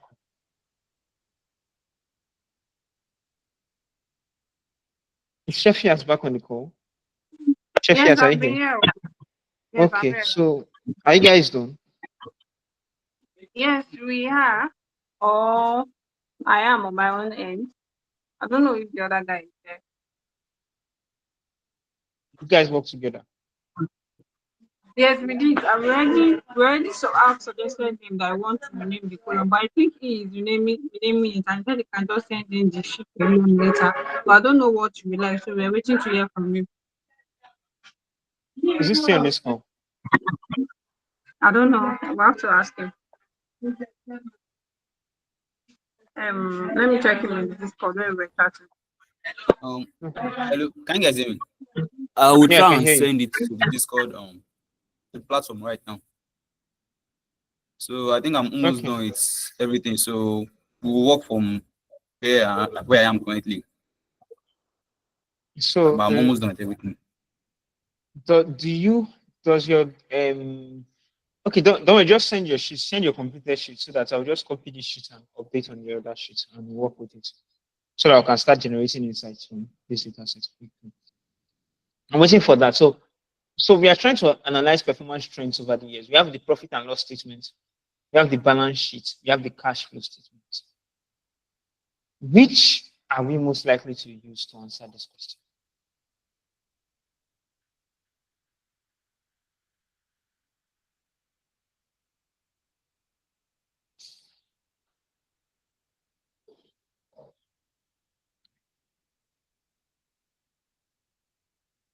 Which are we most likely to use to answer this question?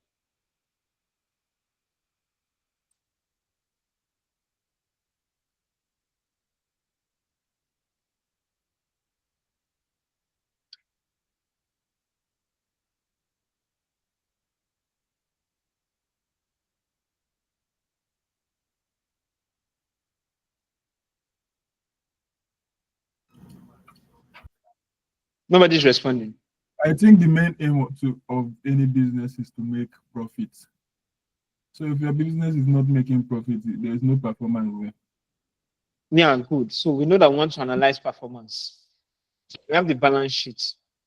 We have the profit and loss statement. We have the cash flow statement. Which of these data sets can we use? Profit and loss sheet. Profit and loss. If you're in support of profit and loss, can I see your hands, please?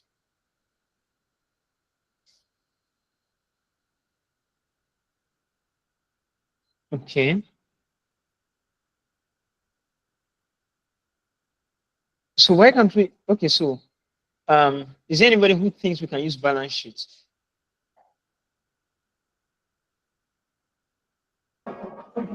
Sorry, sir, I didn't get the question. So I'm asking, which sheets can we use to answer our first question? We want to analyze performance, we want to analyze profits that the company has accrued over the years in millions. Is there which sheets do you think is best for it? So many people are saying profit and loss statements. But we still have balance sheets and we still have cash flow. So I'm thinking, is there anybody who thinks we can use balance sheets? Is there any other person who thinks we can use cash flow? And those who are saying profit and loss, can you tell us why you think we cannot use cash flow and balance sheets? So let me start with Olumide. Olumide, please tell us, why do you think we cannot use balance sheets? Why do you think we cannot use cash flow statements?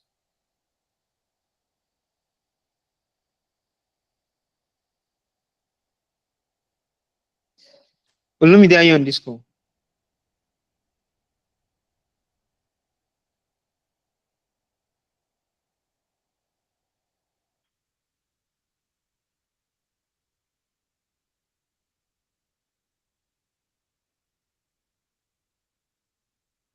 Is Olumide on this call?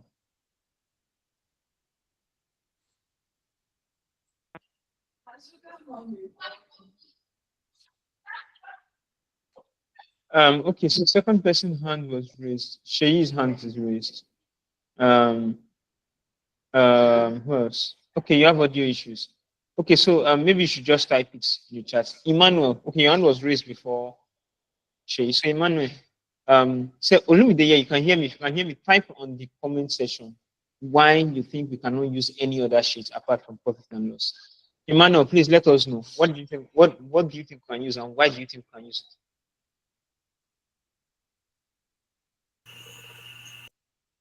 Yeah, good evening. Good evening, sir. Good evening. Yes, I thinking we can use the balance sheets. I think it's contains a summary. I guess balance sheet is the summary of the assets, the liability, and all of that. So I'm thinking it might work better.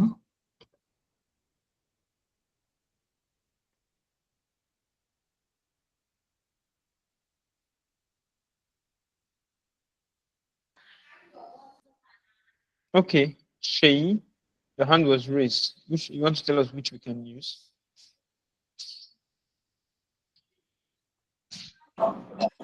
I believe we can use the profit and loss statements to determine our profitability analysis. because Why? that's the shit that is directly involved with calculations of our revenue and our expenses. We can't really use cash flow statements because the items in cash flow statements is gotten from profit and loss statements.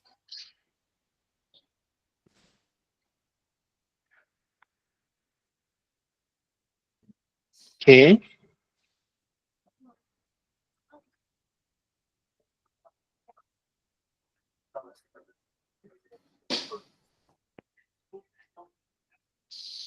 Let me ask two more persons, two more random persons. Are you done? Are you done, Shay?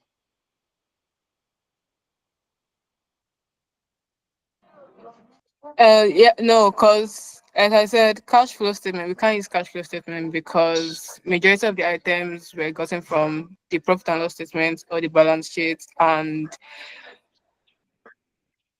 the cash flow statement is basically it is just saying this is the amount of cash that we got from our sales, this amount from cash that we got from investment, this amount of cash that we got from financing. Okay, so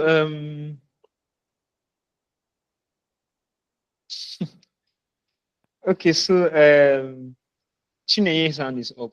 Go ahead.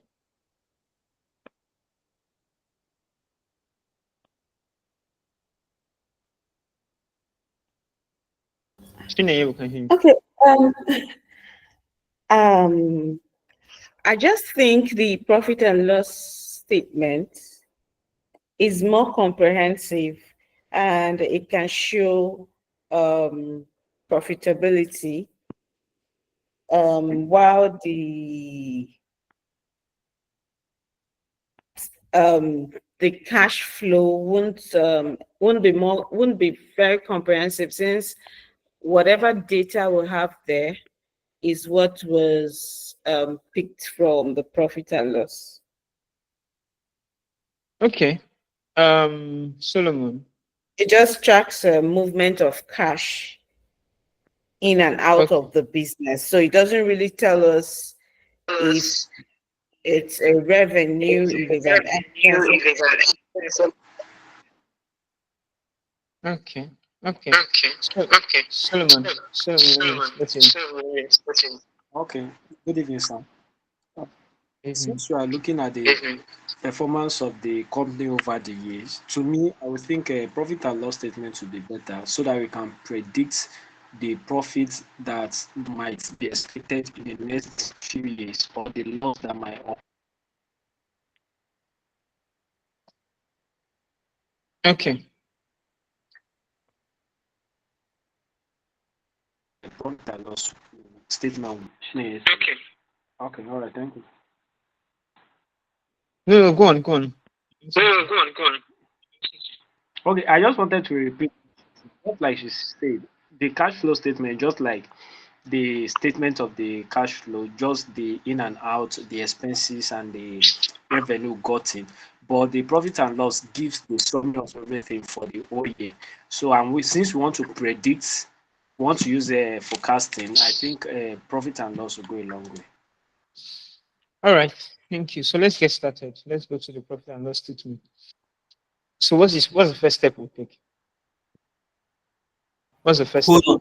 Hold on. So do you agree that this is the right sheet to use, profit and loss statement, compared to balance sheet and cash flow?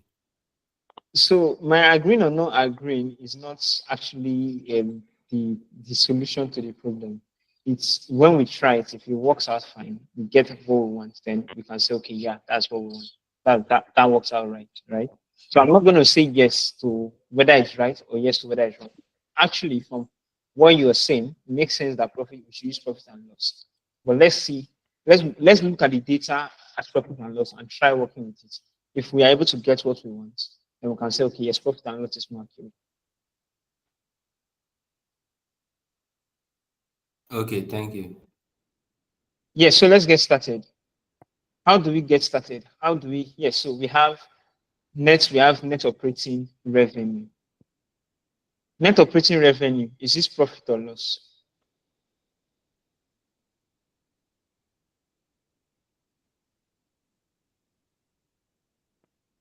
People should answer. Let's answer this question only. It's profits. It's Profit. proceeds gotten from sales. Okay. Cost of goods sold is profit too, right? Yes. Cost of goods sold is expenses. Sorry, cost of goods sold. Yeah, the value of what we sold to get revenue. Okay.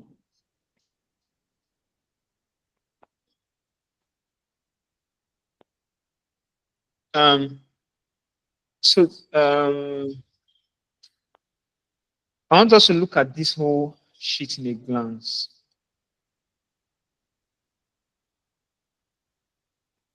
I don't know if you can see everything on the sheet. Can you see it? Or is it too tiny? You can still see it, right? So we have net operating revenue, we have cost of goods sold, we have gross profits, we have overhead expenses, we have miscellaneous, which is most likely expenses. Let's check. That's why it will be yes. Other operating charges, right? That's expenses. Operating income. Operating income is like what's operating income?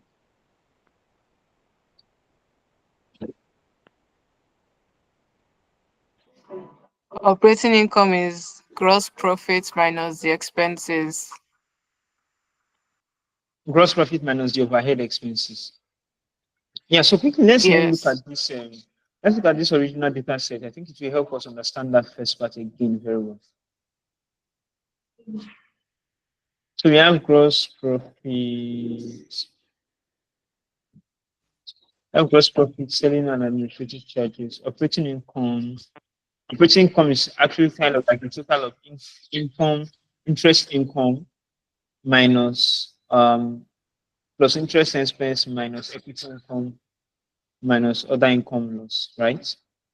So we have operating income is the total row that we need for our income, one of our income. Gross profit is another total row that we need for one of our income. And income before taxes.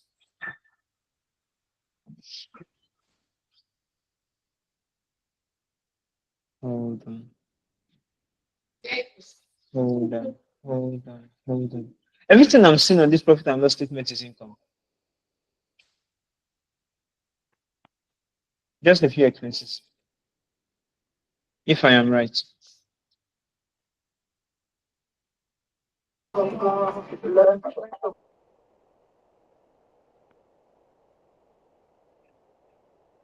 Someone said something I didn't hear.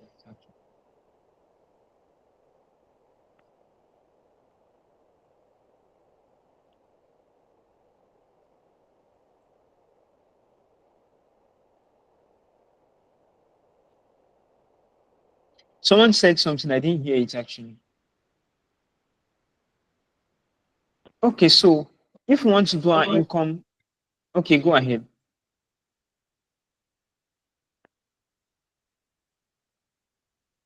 Go ahead, please.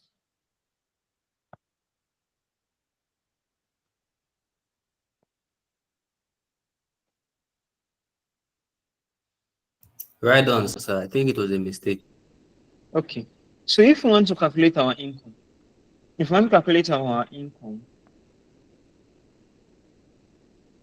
our operating income, what are we going to use to calculate it? If we want to calculate our income, what are we going to use to calculate our income? What would be our total net income that we can remove from our expenses? Or is there a column for total net income?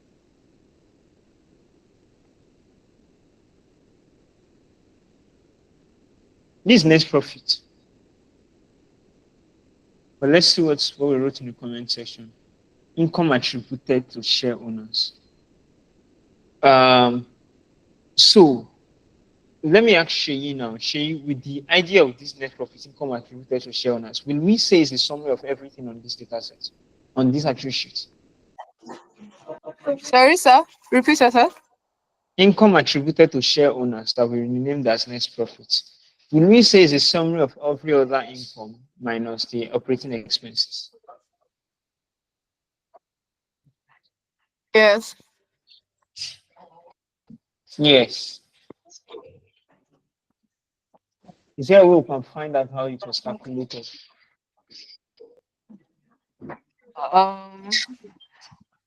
Revenue minus cost of goods sold, which gave us the gross profits. The gross profit minus the expenses and miscellaneous expenses gave us operating income. Hold on, Then we hold on. Let's added start again. interest income. Hold on. Let's start again. Here's the revenue.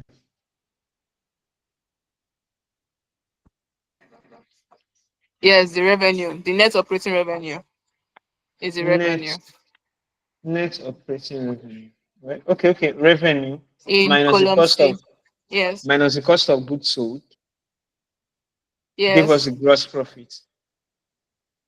Yes. Okay. So net operating revenue, that's like the starting capital, I guess. Yes. And we sold, so we remove the amount of goods we sold. And we have our gross profit. So there you go. Yes. Okay, go on. Then obviously the company will have like expenses that made that supported operations. So that's why we deducted overhead expenses and other miscellaneous expenses to get our operating income.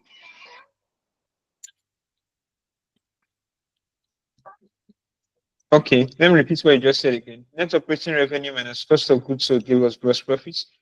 Gross profit minus overhead expenses and overhead expenses and miscellaneous give us our operating income. Okay, go on. Yes. Then to get income before tax, we added interest income and we deducted interest expenses to get either equity income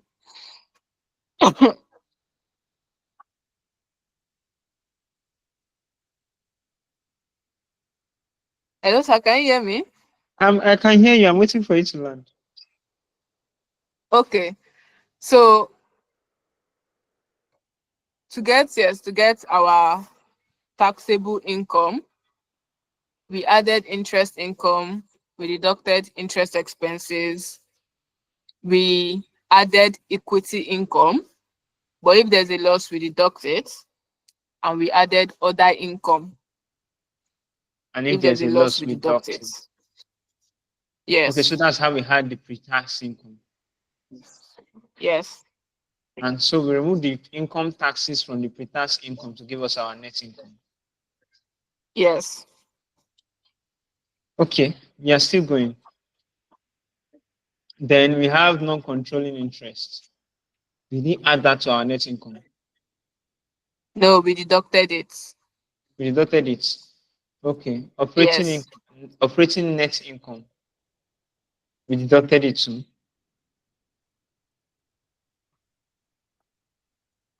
And why do we have it as 0? Oh, net income from continuing operations. Is it net income from operating? I think it's operating net income. Let's go to the original data set again. I think it was called net income from continuing operations. Net income from continuing operations. Okay. Yeah. Right. Net income from continuing operations. So that's why it's good we left a comment. Let me quickly add that as a comment.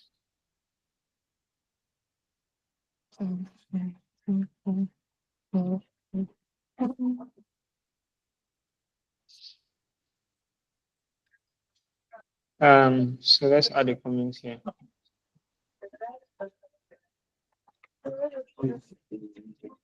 All right, so let's go on.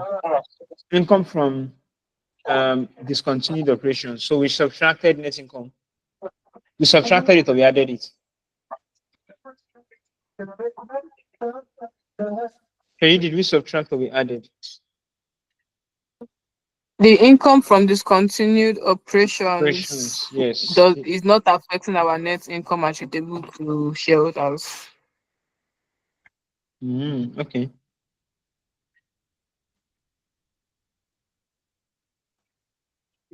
But it seems like we deducted non-controlling interest from it.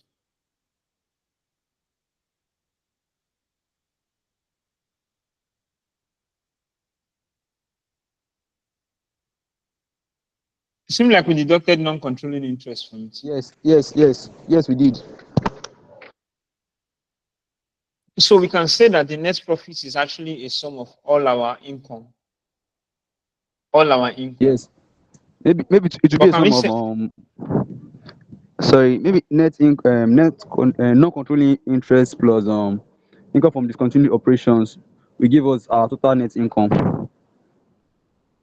So non-controlling interest plus net income actually gives us our net profit. I think we removed income from discontinued operations.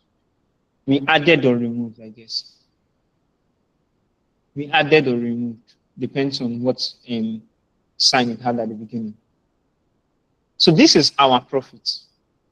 But do you think that this sheet now contains everything expenses? Do you think that this sheet contains our gross expenses? The expenses the company handled over the years?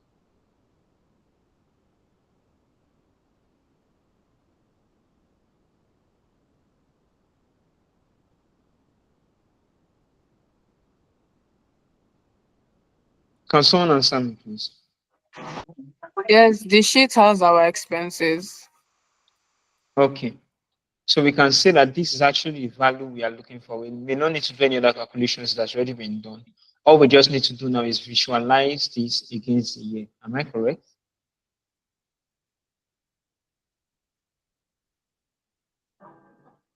Am I correct, Yes, sir. guys? So Yes. I'm highlighting both of them. I think I'm highlighting both of them. I want to insert a chart. So what's recommended charts that we will use? line charts. Why line charts? It's showing more of the trend over the years. So Good. I would have preferred a combined one, both line and column charts, to show the years and the profits and loss over the years. So actually line charts is recommended, right? Line charts helps us show trends over the years, and that's actually accurate. But when we want to show categorical data, what charts do you think is better? A bar or column chart. Good. When we want to show computation in percentages or something, what chart do you think is better? Pie charts. Pie charts. Pie or how they call this one? Donut charts. Pie or donut charts. So let's see when do we use the other charts? What's the other chart again? The other charts we have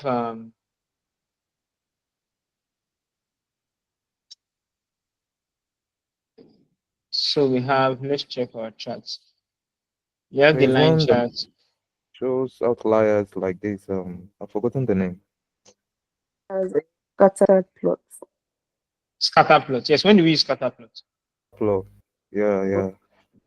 Correlation, when you want to check for correlation and if you have outliers to it. Okay, great. Based on this, we can see that at what year did we make the most profit from this chart? 2009. 2012 or 10. I can't say. It's not really bold. Okay, let me zoom in. 2010. 2010. 2010. Okay, so we actually made the most of our profits in 2010. Yeah, 2010.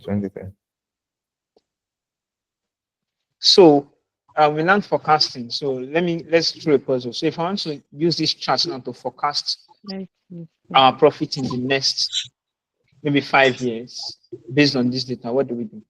What do I do? What do I need to do?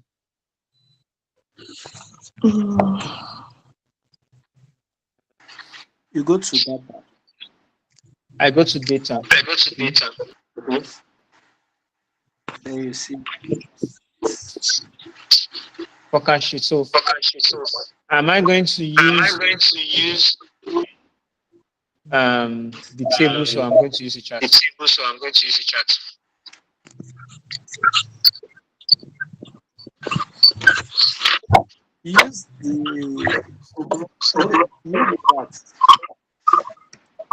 use the chart. Use the chart. Okay, so obviously you can see that with the chart it's not highlighting, but let's see if I highlight the table, see if it will work. So let me highlight the respective tables.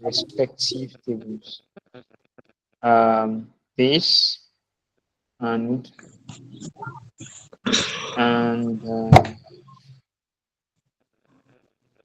base.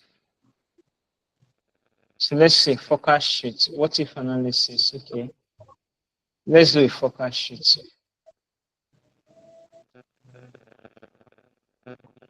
So let's forecast up to 2025. Oh, goodness.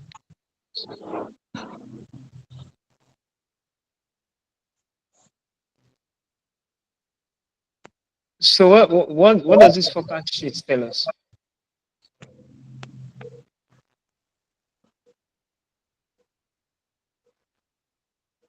Something has to be done for it to also have an increase. If not, there's going to be a decrease. So from the forecast sheet, we are likely to keep on having a decline in our profit. Am I correct? Yes. Yeah. So if everything remains same, if everything remains same, it means that if we continue at where we are now, we are most likely to have a loss.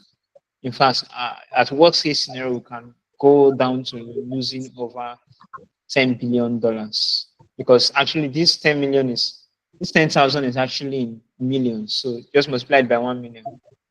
That's like $10 billion. You can get as low as getting maybe losing over 7.5 billion. Okay, this is $7.2 billion at worst case scenario.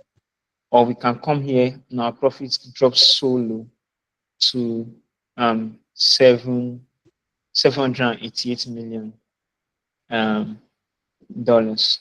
So it means that if you are the company, you'd simply advise the company that we need to do something as fast as possible. Am I correct?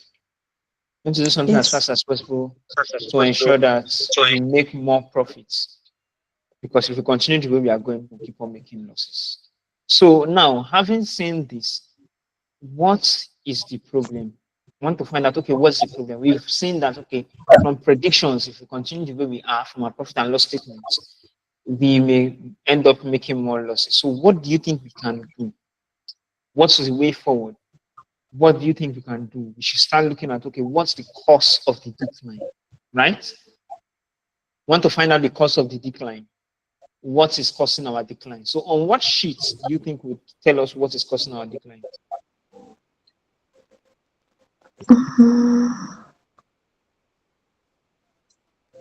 Cash flow, profit and loss, balance sheet. I think we should look. So I didn't get that. Cash flow. I think cash flow will tell us how money is going out. Cash flow. Who else? Anybody thinks balance sheet will work? I think cash flow too. Why do you think balance sheets will not work?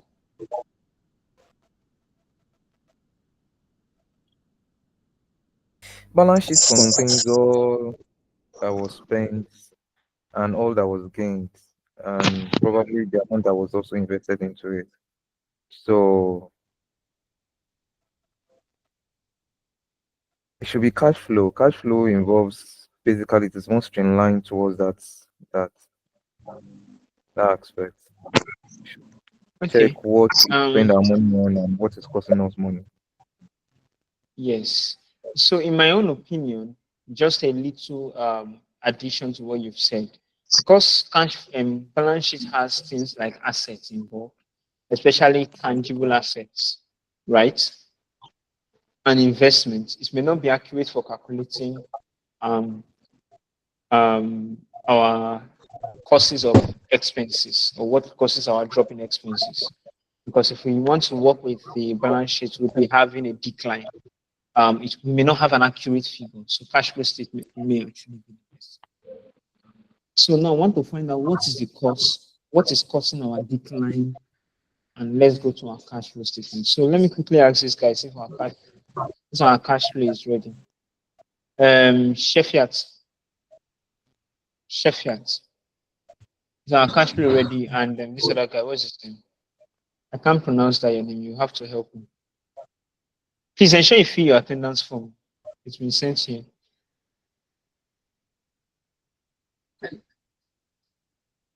Before I go on, is there anybody here who has not joined the Discord channel? You are here, you are not on the Discord channel. Please, hands raised. Solomon, your hands might be raised before now. Can you tell us why you're raising your hand? There's a mistake. Okay. Christopher, you are not on the Discord channel. No, I'm only on the general Discord channel. You are not on the data analysis Discord channel. No, I'm not. Emmanuel, too, you are not on the data analysis Discord channel. Yes, I'm not. Interesting. Can you go to your Discord right now? Yes. Go to channels and roles.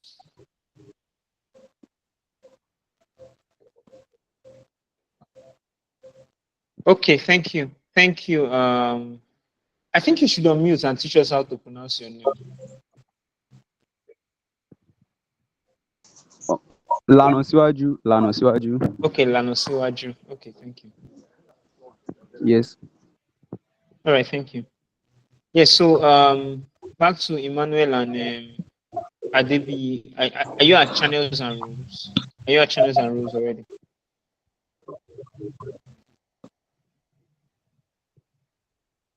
Christopher and Emmanuel, channels and rules, are you there? Okay, I'm opening it. It's asking to verify my email.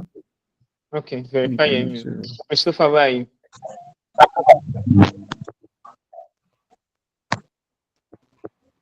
I'm searching for it. I'm Mr. Divine, sorry, can you people still join? New people. What do you mean by new people? New people. Okay, what do you mean by new people? Like someone that wants They want to apply for the scholarship. Yes, sir.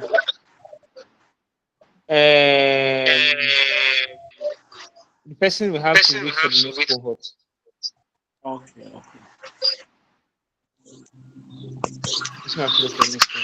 All right. Are you at channels and rules? Yes. So I'm having. Go to browse channels. All channels. Go to browse channels and check the boxes for all your channels. All channels. Yes. So can you see? Can you see data analysis among your channels that you're checking the boxes for?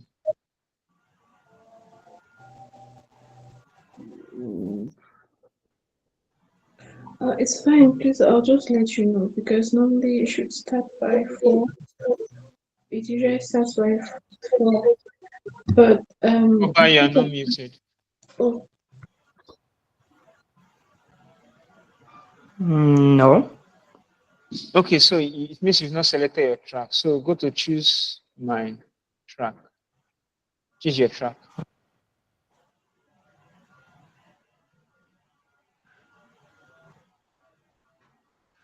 Emmanuel Adebi, how far? Where are you?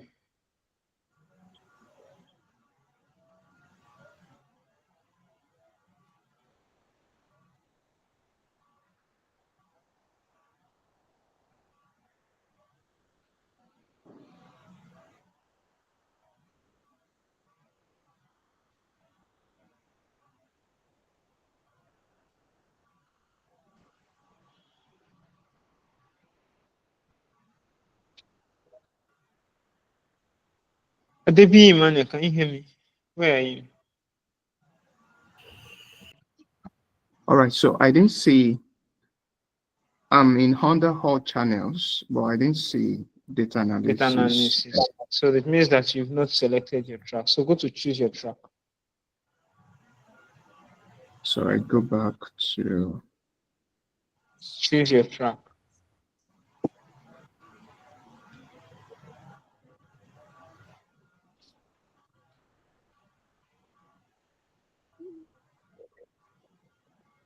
path, right? Choose your path. Yeah, choose your path. Better, choose your path.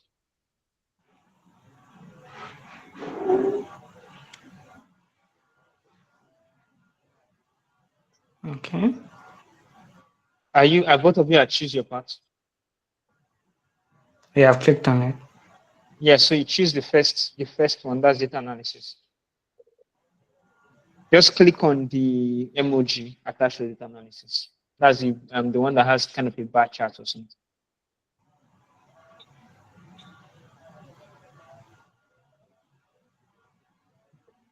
Sorry, Jamie, the attendance list is not on Discord. Benedict, please, can you help resend it?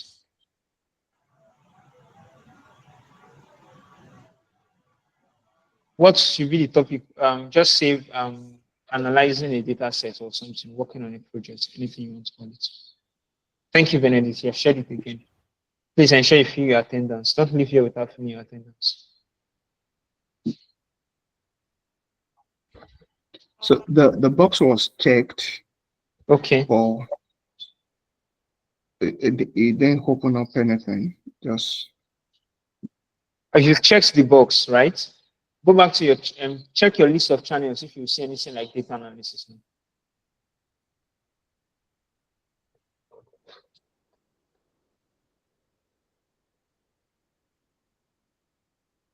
Check your list of channels. Are you seeing anything like data analysis now, Emmanuel?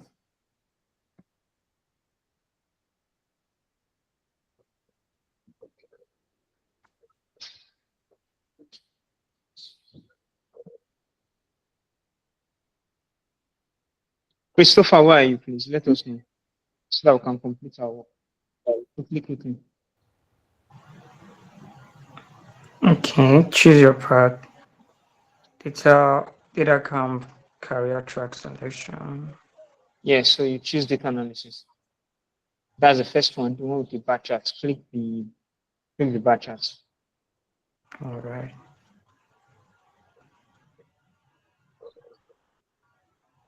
So Emmanuel, and can you see data analysis on your channel list now? Yes. You can see data analysis on your channel list. Okay. That's for who? Christopher. Emmanuel, can you see data analysis on your channel list now?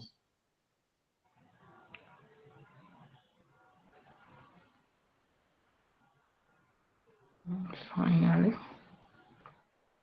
So go through all the previous things that has been discussed. There's a lot that has been discussed around data analysis. Please go through it. And so you'll be updated on where we are. Where are you in your learning journey, Christopher? Thank you very much.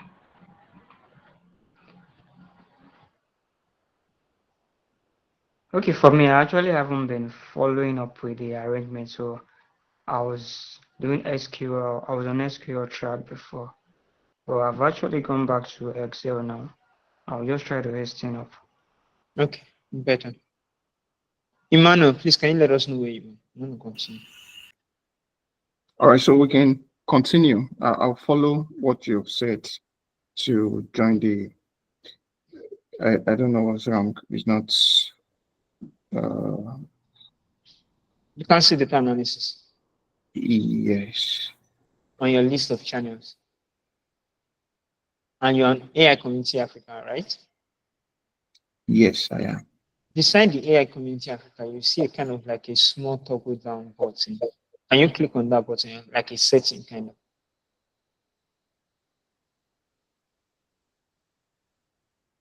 Can you click on it?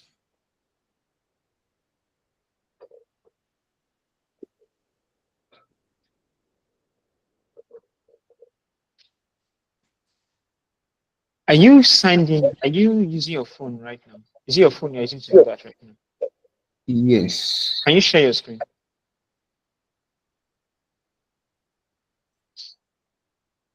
No, I'm on my laptop for this class.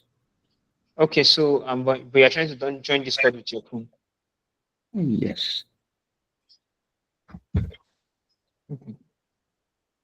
But I'll let you, we can continue. I'll let you know as. I just wanted to be sure you are there before we continue. But it's fine. Okay, so I think we have let's get back to work. I think we have our profit and loss sheet now. Let me share. Yeah, so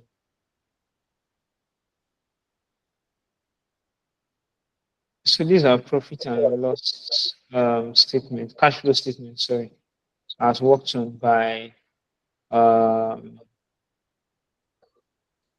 two volunteers. Yes, so we have the year, we have the net income.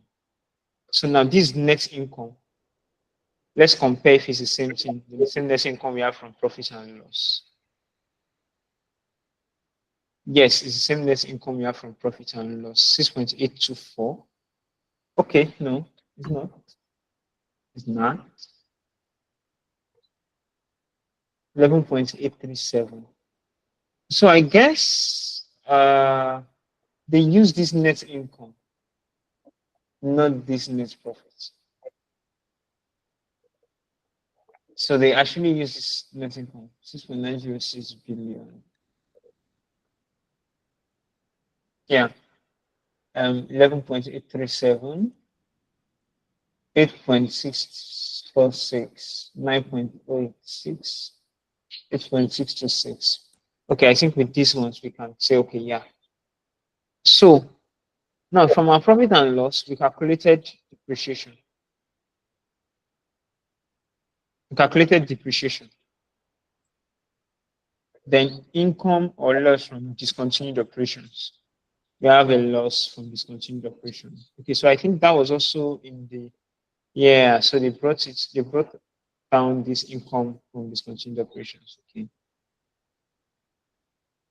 Operating income, they brought down operating income too. They brought down operating income too. Good. We have equity distribution. We have our tax. We have our investment income. So, what are FX gains and loss? Can you guys unmute and tell us what FX gains and loss is?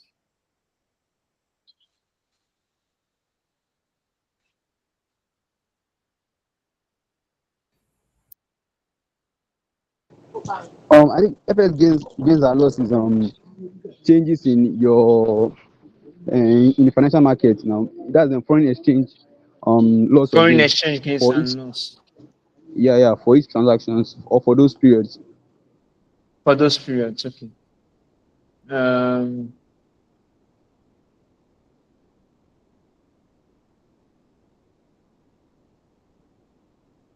Short-term investments, long-term investments, proceeds from investments, business acquisition, sales of business investment, PPE purchases, PPE disposals,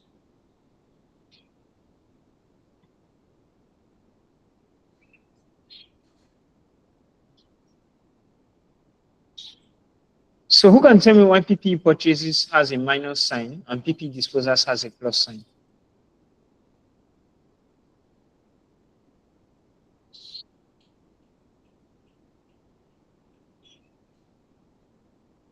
Hello, I didn't get your question. Who can tell me why PPE purchases and PPE disposals have different signs? PPE purchases has a minus sign, PPE disposals has a plus sign. Yes, so for PPE is on property, plant, and equipment. So it means for the disposals, cash is coming in, and for the purchases, they're spending cash. So cash is leaving the business. Okay, great. So PPE disposal is because you are letting go of some things by sales and you're getting the money back. And acquisition is because they're paying, so money is leaving the company. So that's why we can say this. Okay, so effect of exchange rates. Please, Yes? where is the PPE disposal that you're talking? I'm looking at the sheet. I'm trying to figure out what you mean. Sorry, I'd moved past it because I'm trying to resize it. See, PP purchases and PP disposal.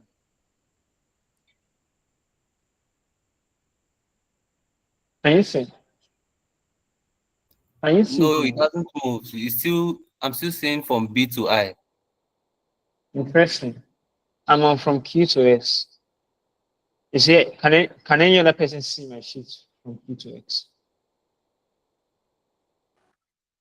I can't I see see from B to I. B to I still. Wow. So now B to I. Still B Yeah. to I. Wow. Yes, it's still B to I. Okay, let me stop sharing now.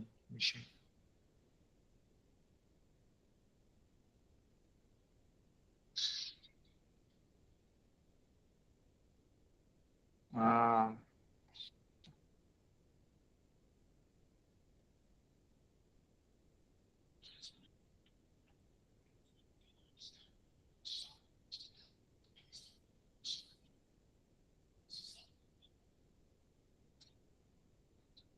Can you see it now?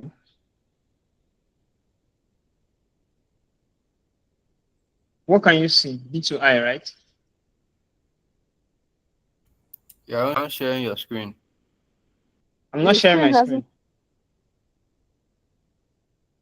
Wow. Can't see your screen. Let's see.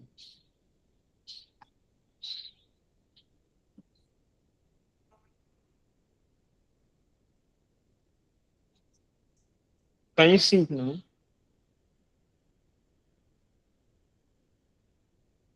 Yes. Yes. Oh. Oh, okay. I know why. I know why you're saying B to I.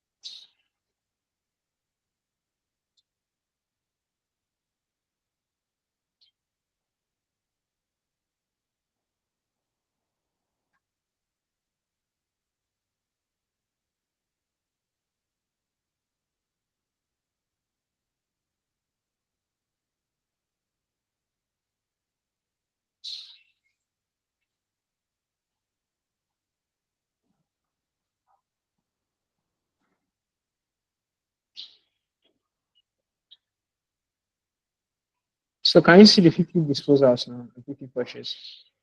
Yes, it's opening up. Okay.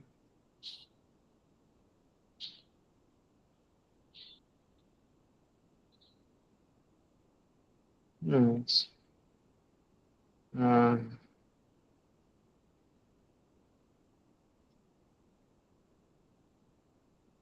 Right. Okay. Right. So I think this very right. So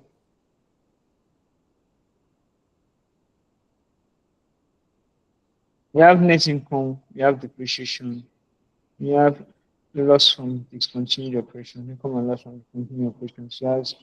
You have operation income, you have equity compensation, you have deferred income, I guess, deferred taxes, investment income.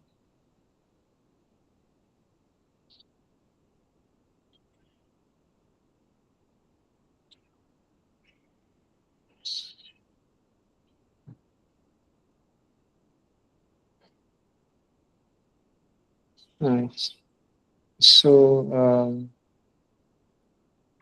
so which of the values from these can we use to determine what can be changed to ensure that we make sales instead of profit, so that we improve our profit? From where can we get these values?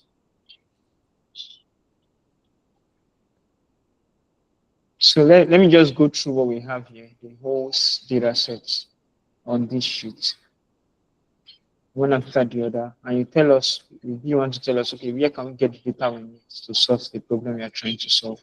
So again, if you can remember, as we said, from forecast, we see that we may continue going accruing losses if care is not taken. And so looking at all of this, what do you think we can do? Is there something that is increasing? Is there something that would just something that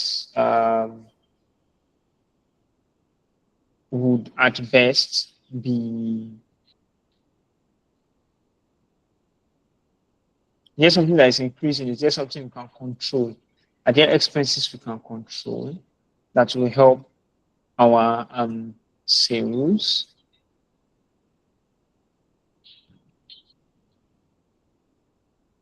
So let's go again.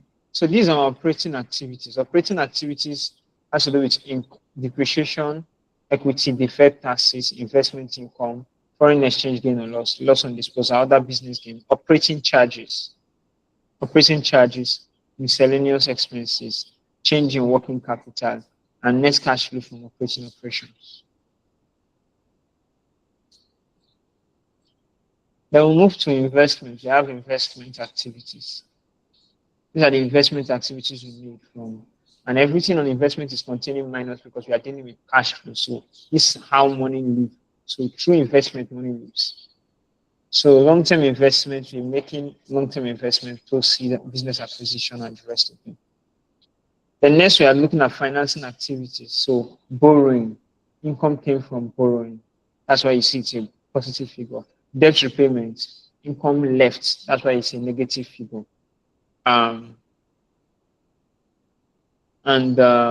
Issued stock, income came from it. Shared stock, we gave out that amount of stock.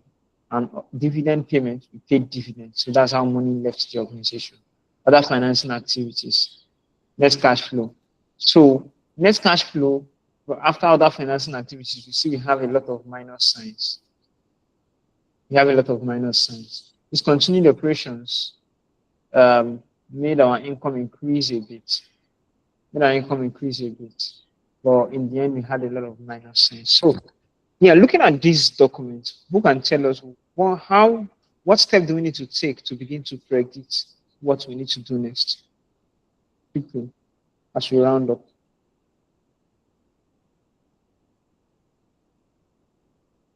Yeah, please just respond. Usman, tell us what we need to do. Christopher, your hands are still raised. You can lower them down. Usman, Amarachi Florence, Angela James. So Amarachi, tell us what do you think we need to do?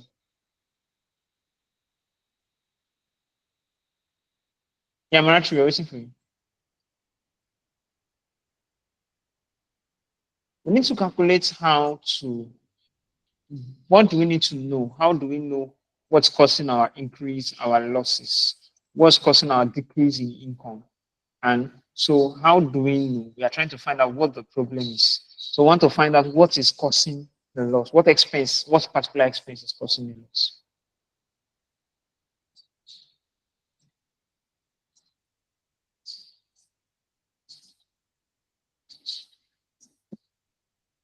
Can anybody just tell us?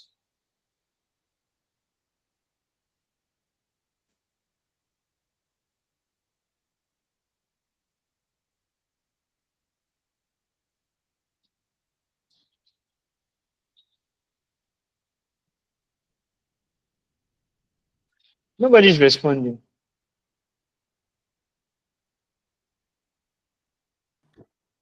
Sorry, what was the question?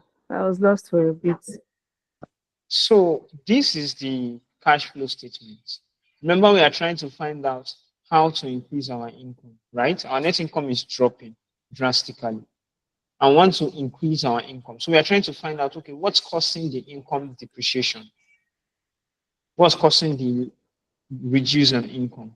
So this is our cash flow statement. How do we go about finding what is causing income to reduce within the organization? Okay. I think we should look at the places we have minus, the places we have expenses. Okay.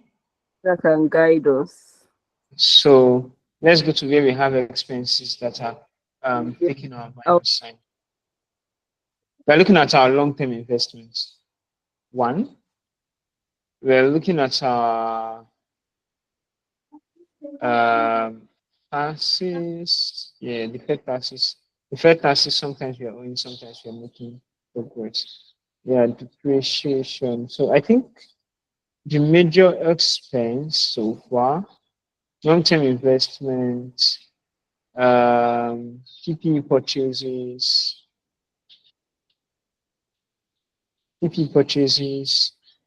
debt repayment, servicing of debt. So this We have sharing of share buyback, dividend payments, and other financing activities. Yeah, so okay. So share buyback. I think that's an important part of the business. So they can't take that out. Other financing activities, we don't know what that is. Debt repayment. I think we should look at debt repayment. Is there a way they can reduce borrowing? And then what was this other one we saw? PPE purchase. Yeah, so PPE purchase is important, but can they get can they bid for a better vendor? We can also analyze that. The long-term investment.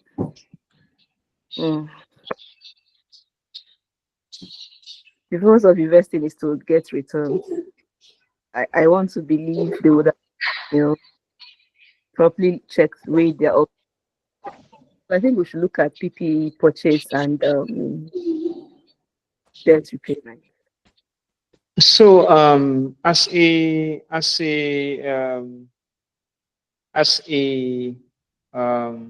data analyst who is going to be presenting this kind of report before this our boss, we wouldn't be able to say, okay, we can't tell our boss, we can't just be scrolling through all of these columns to be telling our boss, okay, this is what we think, this is what we think. We have to visualize it. And so we'll be able to say, okay, from all the visuals, this is what is causing, this is what is probably causing our increased expenses. This is what we might probably want to look out for. Then maybe we can now try to use a what if analysis or a forecast to see how we can push our profits up if we need to make changes. Right? So my question is, how do we do that with these data sets?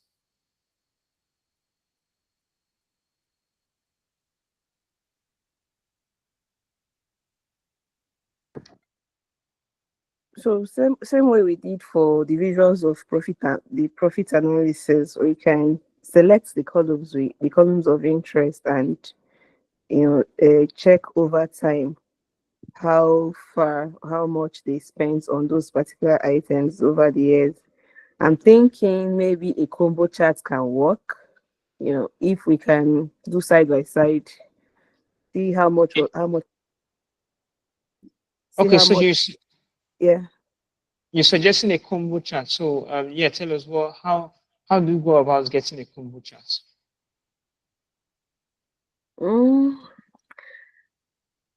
Let's say, for example, PPE purchase, and then.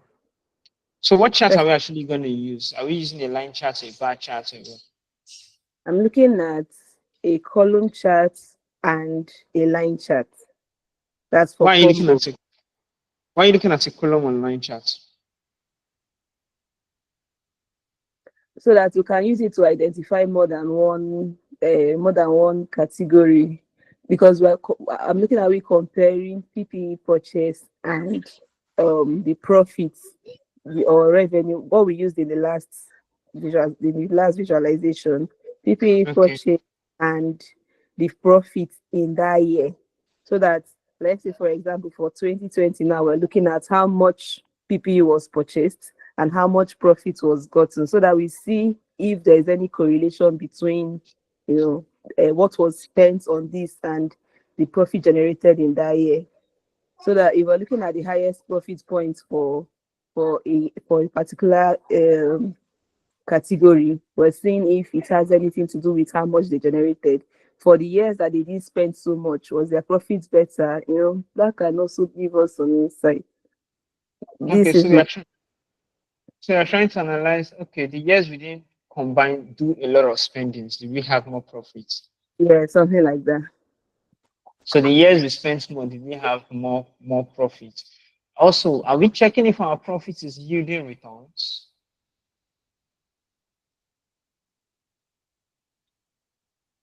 Are you also going to check if our profit is yielding returns? That's another point.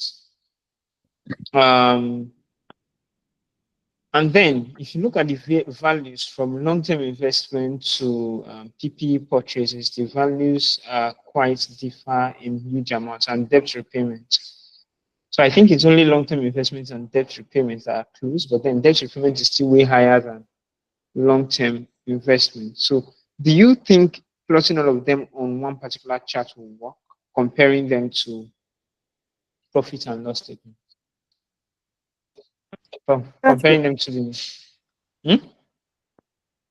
It's possible, but the chart may be too cluttered. The May not chart be may be easy. too cluttered. Yeah. So what do you think we should do? Let's Well, suggest that. Yeah, you have tried. Yeah, I get your point. So let's suggest. What do you think we should do? If you have to share something to say, go ahead. But I want every other person left to quickly drop an idea so that we can go ahead and work.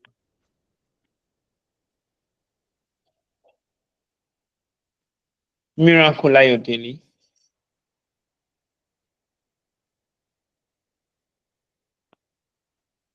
Semilade Folowo Shele.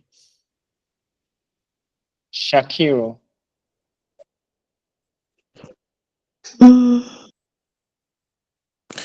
Okay, we're looking at what is causing the income to reduce. Is there something in this cash flow statement that adds up to expenses? Because in following the same line of thought she had, we could do instead, how do they call it, a stacked chart if it all adds up to a specific expense column. For example, if the PPE purchase, PPE disposal, if all of those add up to one expense column, we could do like a stack chart over the years to see like, oh, on this year, PPE, these different things, this were the proportions, to see how it varies. If there's one thing that was just continually increasing over the years, then we can say, oh, this is the category that kept increasing and caused an increase in our expense. That's what I'm thinking. Okay. So you are saying a stacked chart. Does anybody Yes, think we need a pivot table around any of these things? Yeah, I think we do.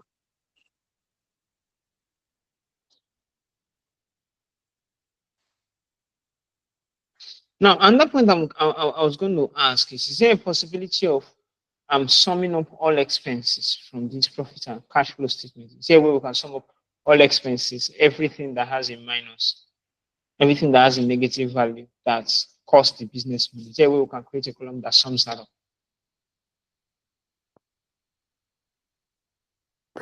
Yeah, it's possible. But would that give us our answer? Would that give us what we're looking at? Of course, I know it's possible. It will give us an answer, but the answer will not be pointing at any particular direction. Good. So that doesn't work. Yeah. So So you guys say, so you guys are suggesting we use a pivot table at the moment, right?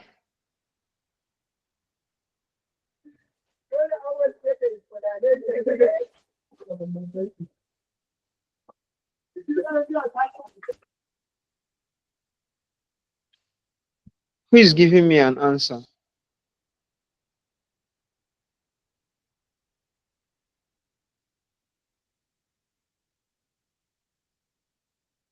Yeah, I think we should do a pivot table. It will make this easier. Okay.